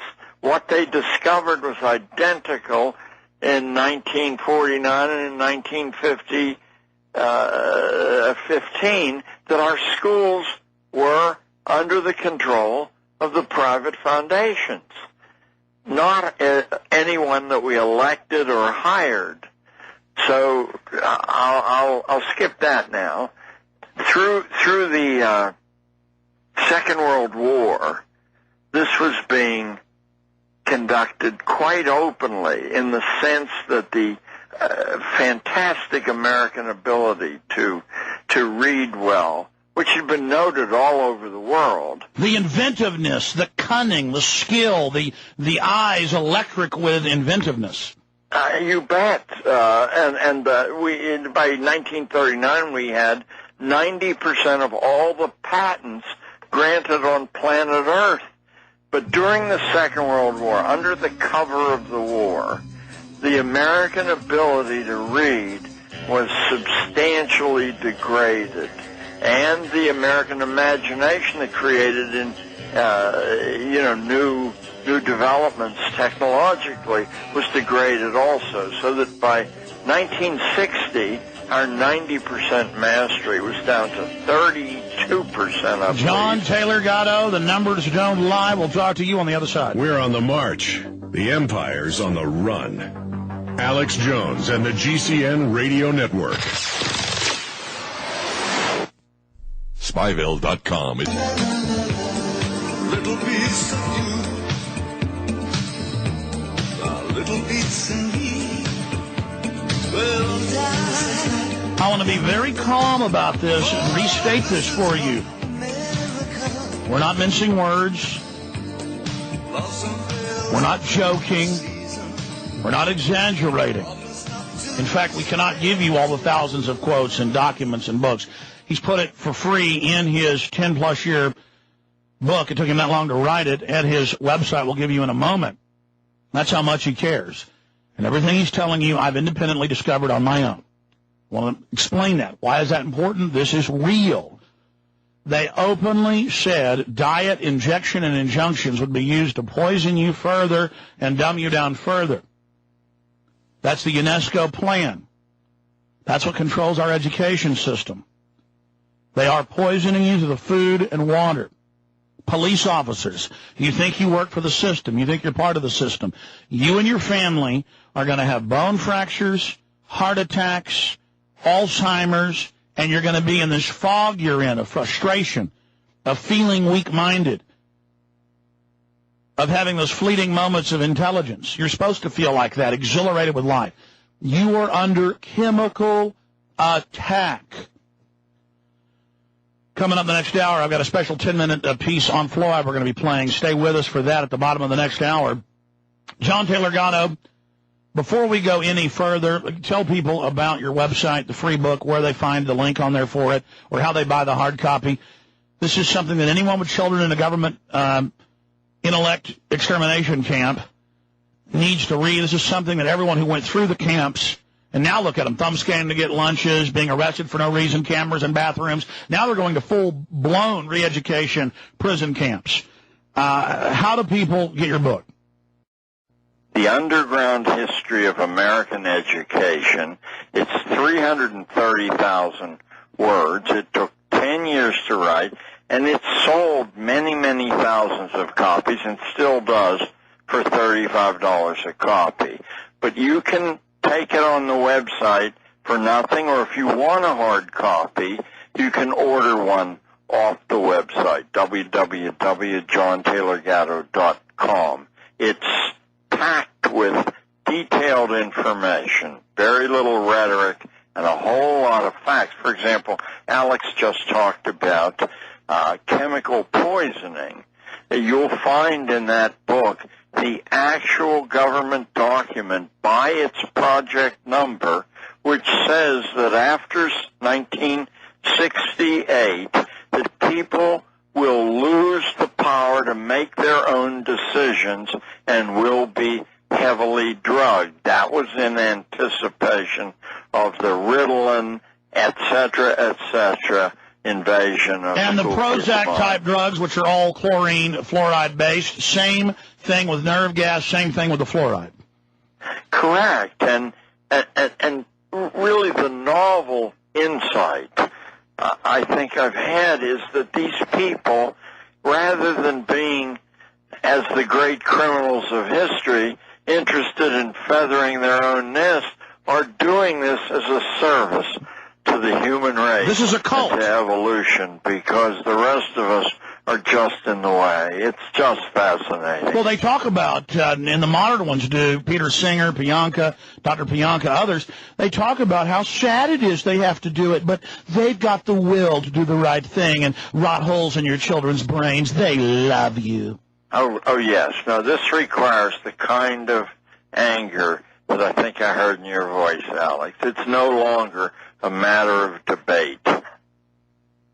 Continue. So we've gone in just a few decades from the highest test scores in the world to literally toxified, brain damaged, but both nature and nurture. They both poison us for the nature, and with the nurture, make it to where it's not fun to learn, where it's out of rote and destroys the minds. Please continue. Yeah, the key fulcrum is the Second World War, because under the guise of the necessity for everyone to be on the same page in that monumental war, any number of things can be done, and the publicizing of these things can be controlled centrally by the government and by intelligence agencies. So when we wake up after the war, we are absolutely in the beginning of a brave new world where the ability to read and to imagine has been seriously crippled, and that continues on a regular basis. The measure that probably is familiar to most people listening are the standardized test scores. Now, standardized tests themselves are an instrument that measures very little. However, the declining standardized test scores have been concealed by renorming the test. That's the technical word. You simply make the questions easier, and then you make the scoring of those questions easier, and you do that on a regular basis every couple of years, so that an outstanding score in 2008 might be a low mediocre score in 1945. This is a monumental operation, and the destruction of the ability to read, or the weakening of the ability to read, is an important part of it, because it means that independently, without great personal effort, you can, in fact, reach accurate information. You're locked into the standardized media that themselves are corporate controlled. They're corporations themselves. Continue. So, the foundations after World War II held the hands of people all over the country and said, this is, of course they didn't say what they were doing, but this is all for the best. We're moving into a more humane world. But secretly, the next barrier that had to be shattered was United States independence, because we had all these inconvenient traditions of self-reliance and independence and cantankerous argumentation. We had to be merged with the other nations of the world who were much farther ahead in accepting this deal for their citizenry. And you and I have now, for 50 years, been on this internationalization, globalization path. And whether it's sold as a humane thing through the United Nations or an economic thing through global corporations selling merchandise, it's the same intent, the same purpose that's being sought, that you level all the peoples of the world. It's simple. Less than 1,000 robber barons. They're less able to oppose you that way. Exactly. Now, John Taylor Gatto, JohnTaylorGatto.com. And again, this is all stated. They call the family a disease in mainline textbooks used now, same textbooks used 50 years ago. Hillary is on record, as she's at Yale, calling the family a retrograde institution. Absolutely. So let me expand on this. It all sounds good. Oh, we're going to give you health care. Really, that means they can force eugenics, force injections, total control, take more of your wealth to do that. Now they're going to control, it sounds reasonable at first, what type of light bulb you can have. Doesn't matter if they have phosphorescent good light bulbs that last 20 years. They won't let you have those. Instead, they make you take toxic, mercury-filled light bulbs that last 8 years instead. Sounds reasonable. Then once they've set that precedent, now they're going to have one child taxes, more than one child. They're not proposing in Europe and the U.S. to tax you if you have more than one child, same way they did it in China. They're now coming in saying they're going to inspect how big your home is or how big it gets added onto. States are calling for TV and taxes, video game taxes, quote, to get the kids outside playing. But that's not going to stop it. Again, it sounds reasonable. It's just a tax. These, quote, green taxes, carbon taxes, is a total new wave of bureaucrats, social workers. They started social workers to carry out education and eugenics. Now they're shifting the colleges over, where a huge portion are social workers, where 10% are police, Homeland Security, intelligence, spies, same thing in Europe. Yes. I mean, everything we've seen was just setting the table now for the massive jump to the next level, John Taylor Gatto. And what will life be like under this system, bringing us up to current date? 20% on the psychotropic drugs, cameras in the bathrooms, black masked police everywhere, checkpoints, selective enforcement, illegals above the law to bring down wages, to further destroy the family. I mean, this is systematic. We're now entering the final zone. I think so. And the next stage, I believe, has been spelled out in any number of utopian musings. It's to then begin the reduction of the population. Since machinery and electronics can now do the work that people were required for before, that we can foresee a reduction in the planetary population of 70 or 80%. And this will be done according to the Fabians, interestingly enough, who are quite forward about it, the British Fabian Society. And by the way, that's the guys from my studies that are dominating the cockpit and the instrument panel. Go ahead. Yeah. It's their intention. There are others harsher than the Fabians, but the Fabian intention is to kill people with kindness. We will take care of the seat belts and the food you eat and the behavior that you're allowed to engage in, bit by bit, incrementally, though. And then we're going to have bioethicists that euthanize you, and we're going to restrict genetically who can have children, and then they're going to run harsher, not soft kills, but hard kill bioweapons in the third world, practice covering that up like a doctor practices medicine, honing their skills always in this loving gift of death and destruction they give us. Yeah, and it's comprehensive, since these folks, these engineers, control the media, the entertainment industry as well. You'll begin to see stories that sit on top of what they're about and favorably commenting on it. So, and it will happen in elementary schools. Well, let me stop you. We've got all the movies about how suicide's good or euthanasia's good. And then now, since you brought this up, John Taylor Gatto, I've got to get to this right now. In 1990, the federal government sponsored, starting in Littleton, Colorado, and then spreading to Dallas, Texas, Manhattan, and then now it's nationwide, death education, where they teach you about suicide. And that children never thought of suicide, and they teach you how to commit suicide. Correct. But it's all in the guise of how to counter suicide. But in reality, the bioethicists, the new name for eugenics, are openly saying in their policy reports, which I'm sure you're a total master of this, you've read them, and you can even quote them if you like, that they will sell us that death is okay, desensitize us that torture, all of this is okay, and then we end up with this. Internet suicide cult rips apart town as 7 young people in one small town in England commit suicide by hanging in suicide groups on MySpace. So see, now they're not fantasizing about being pirates or being policemen or being soldiers or about having a beautiful wife or a business. Everything is death, nihilism, destruction, no hope, not enjoying anything, all scientifically crafted. Go ahead. I'm really delighted that you mentioned Littleton, Colorado, because right after the event out there, I was invited twice in a 90-day period to speak to the Littleton event, and traveled out there. Various groups invited me out.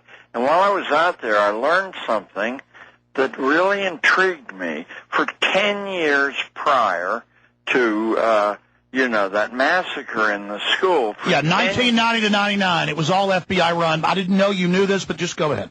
For 10 years prior, the suicide rate among teenagers in Littleton, Colorado, every single year was 1, 2, 3 in the United States. So that there was a lot of early warning that this death impulse was alive and well and living in Littleton High School. They had a top government laboratory. This is all public. There was even a 2020 special in 1992. Were you aware of that? Because there's so much, you're aware of stuff I'm not. I don't think I am. Okay, 2020 had a special about how they had them in the coffins, how they'd chain them down, how they would lay on top of them to simulate death. Everything about death. Top psych warfare experts running a government suicide experiment on them. But go ahead. Was this in Littleton High School? Yes, sir. I'll be darned. So you found the massive spike. It was all engineered. Of course, that's what you just described about learning how to live in your coffin. That's the skull and bones initiation ritual. I know. It's hard, folks. Let me just explain something to you.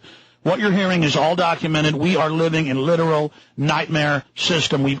How do you break people out of this? They're hearing this now. How does a cop listening, who I know is a good man or good woman, who's checked into some of this, they know we're telling the truth, what do they do? What do we do? We're all under attack. I think you have to develop the consciousness of a saboteur. That is that you move among the monsters, and nobody knows that you're not one of the faithful.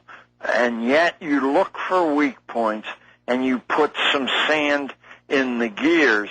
Now, quite innocently, 2.5 million homeschoolers have done that.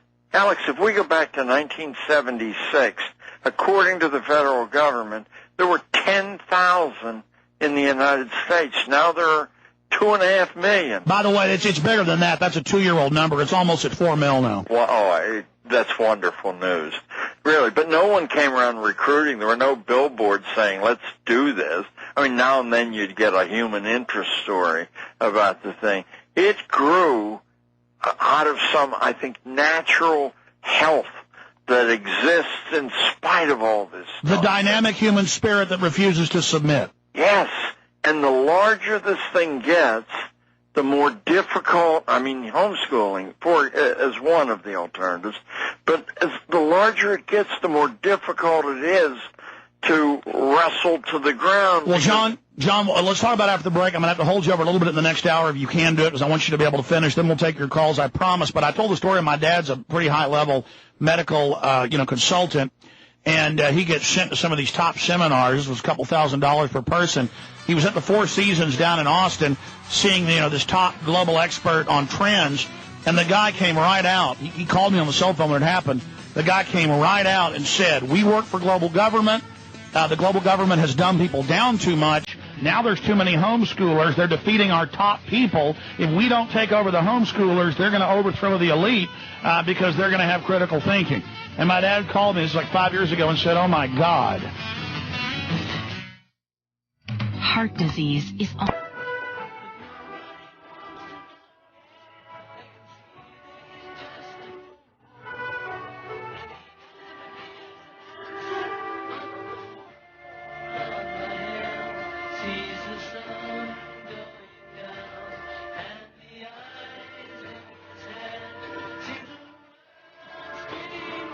We're back live. This segment next is all we have with John Taylor Gatto. We'll have him back again. And, of course, we'll take calls that have been holding in that next segment after that, come up in about 10 minutes. Before we go back to John Taylor Gatto, JohnTaylorGatto.com, I want to warn all of you, this is not a joke. This is not a game. We're not kidding around. We can finish each other's sentences because we've done the same research. And he's done even more in this area.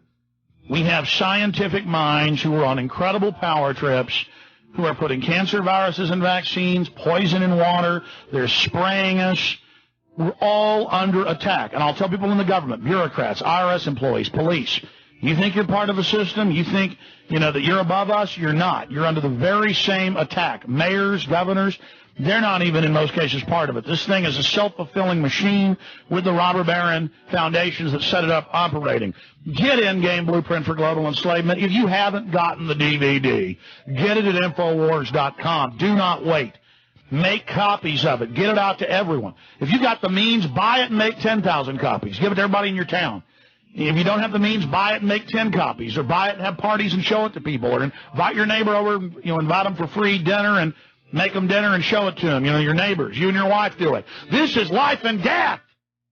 They take foster children in New York and feed them pesticides till they die. They put it in New York Daily News, and nobody goes to jail.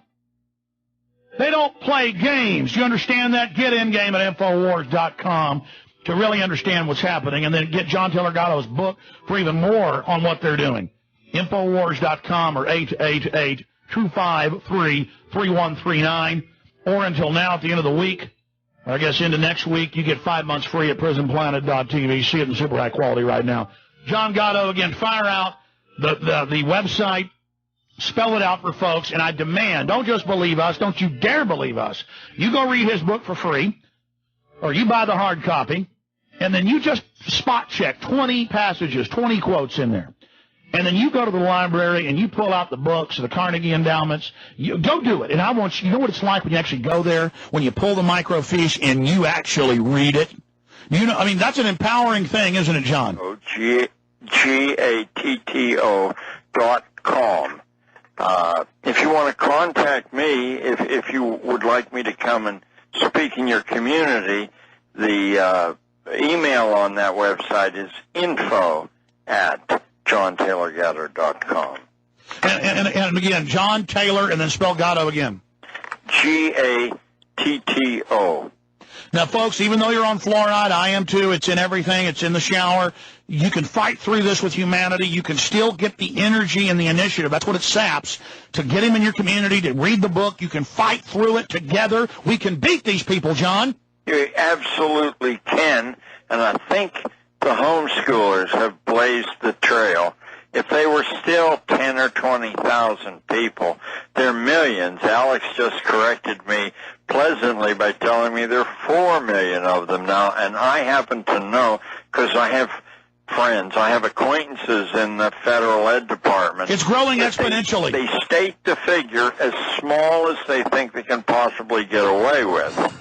But if we're talking about an army of millions, and for a while it's going to have to remain a guerrilla army. You speak up and throw a little bit of sand in the mix, and for your own kids or your own friends' kids, you take back their minds. One mind at a time. It's an info war. There is a war on for your mind. Back It is a big idea. in 30 minutes, I'm going to air the most concise, best piece I've ever seen on fluoridation poisoning, targeted at you and your family for submission to the New World Order. Then I'm going to air another 15 minutes from Endgame Blueprint for Global Enslavement in the last 30 minutes today.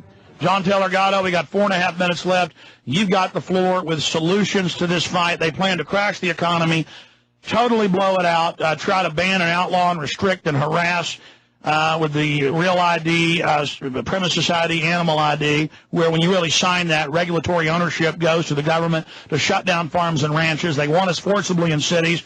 Germany's outlawing homeschooling. California and others have tried. They're moving against us. But as you said, it's gone from 2.5 mil. I'm talking to the homeschooling groups, their internal numbers. It's over almost over 2 million plus that number. Let's be conservative, under 4 million. They're getting desperate right now. That's why they're trying to move. I think this scum's going to lose if we expose them. John Taylor Gatto, are you there? Okay, his phone just cut out. Get him back on so he can finish up. I mean, this is incredible, ladies and gentlemen. Oh, the phone system just burped. It happens sometimes. Folks, I just get so fired up when we talk about exposing and fighting these people.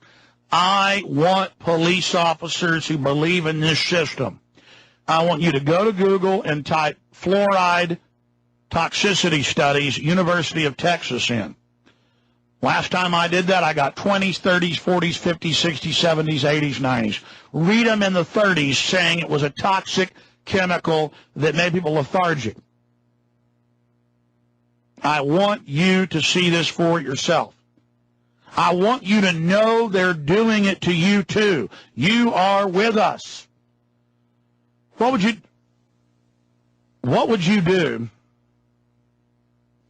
if someone did this openly? If you caught somebody at a restaurant putting a poison in your water?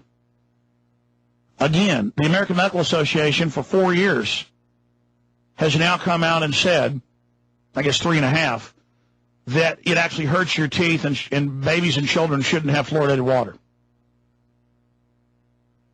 So there goes the reason they claim it's in there.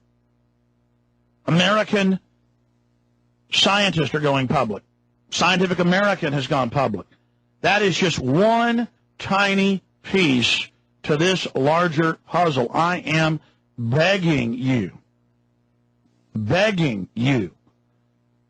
to research this information for yourself. I am begging you to not believe me and to not believe them, please. All right, I know you've got to go, sir. The phones are having a problem there. Just in closing, again, how do people buy the book or get the free book online?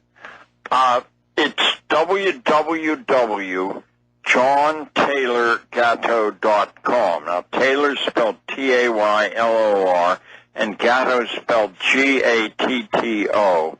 If you want to read the whole book online, it's up there, and if you want to buy it, you can order it that way. And if you want to speak to me, write to me rather, or invite me to speak, it's info@JohnTaylorGatto.com is the email way to reach it. John, I've had you on 3 times. I wish y'all God bless you, and Alex is correct. We will win this fight. John, I had you on for an hour again, just on the rest of the history and some solutions. I want to get you back up in the next month for a full hour just on solutions, okay? Will do, and I'll enjoy it. All right, God bless you, sir. Thank you for your time. JohnTaylorGatto.com. Ladies and gentlemen, we're going to come back, cover some other news, jam in some of your phones. The Alex Jones Show, because there's a war on for your mind.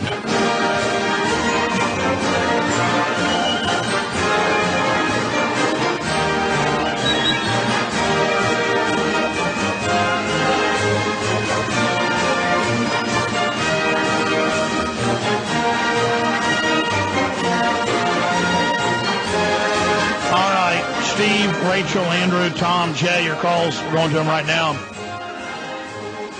I just want to beg all of you to investigate the claims we've made. I keep saying that, but I want you to read where the Rockefellers and the Carnegies and the World Health Organization talk about how they want you to die, how they want to poison you, how they want to dumb you down, how they started this stuff 100 years ago. How they turned you into a bunch of trendy, mindless monkeys fighting over baubles, shiny pieces of glitter like a magpie. Please find out. You know how frustrating it is to know this is all true? And to have people just say, oh, I just choose my reality. I choose to not believe what you're saying.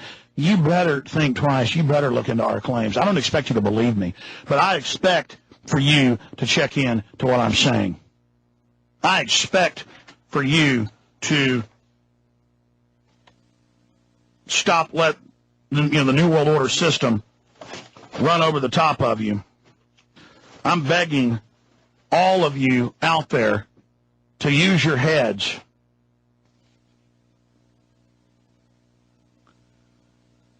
You know what it's like to watch these establishment people in their suits and ties and their different technicians, their architects up there running all their different concerted scams.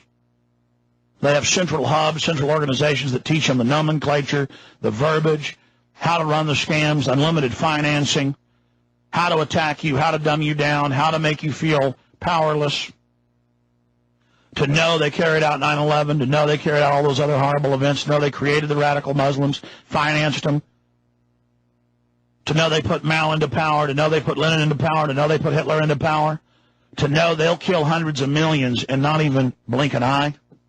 To know we're all under that kind of threat and to realize that you could wake up to it, you could take action. I know a lot of you out there are awake. A lot of you care. You're doing a lot. The biggest thing you can do is keep waking people up. Keep spreading the word. If you've got in-game, make copies of it. If you can burn copies of it off of prisonplanet.tv, make hundreds of copies onto disc, onto CD. Give them to people. Right now, call a family member, a neighbor, a friend. Email your email list right now. My success is I always win. All I do is win, win, win, no matter what. Got money on my mind, I can never get enough. And every time I step up in the building, everybody hands go up. And they stay there, and they say yeah, and they say there. Cause all I do is win, win, win. And if you going in, put your hands in the air, make them stay there. Not me, UN, the IMF, the World Bank, the WTO, the NAFTA or NAFTA or the New World Order. My success is I always win. Win, win, win, no matter what. Got money on my mind, I can never get enough. And every time I step up in the building, everybody hands go up. And they stay there, and they say yeah.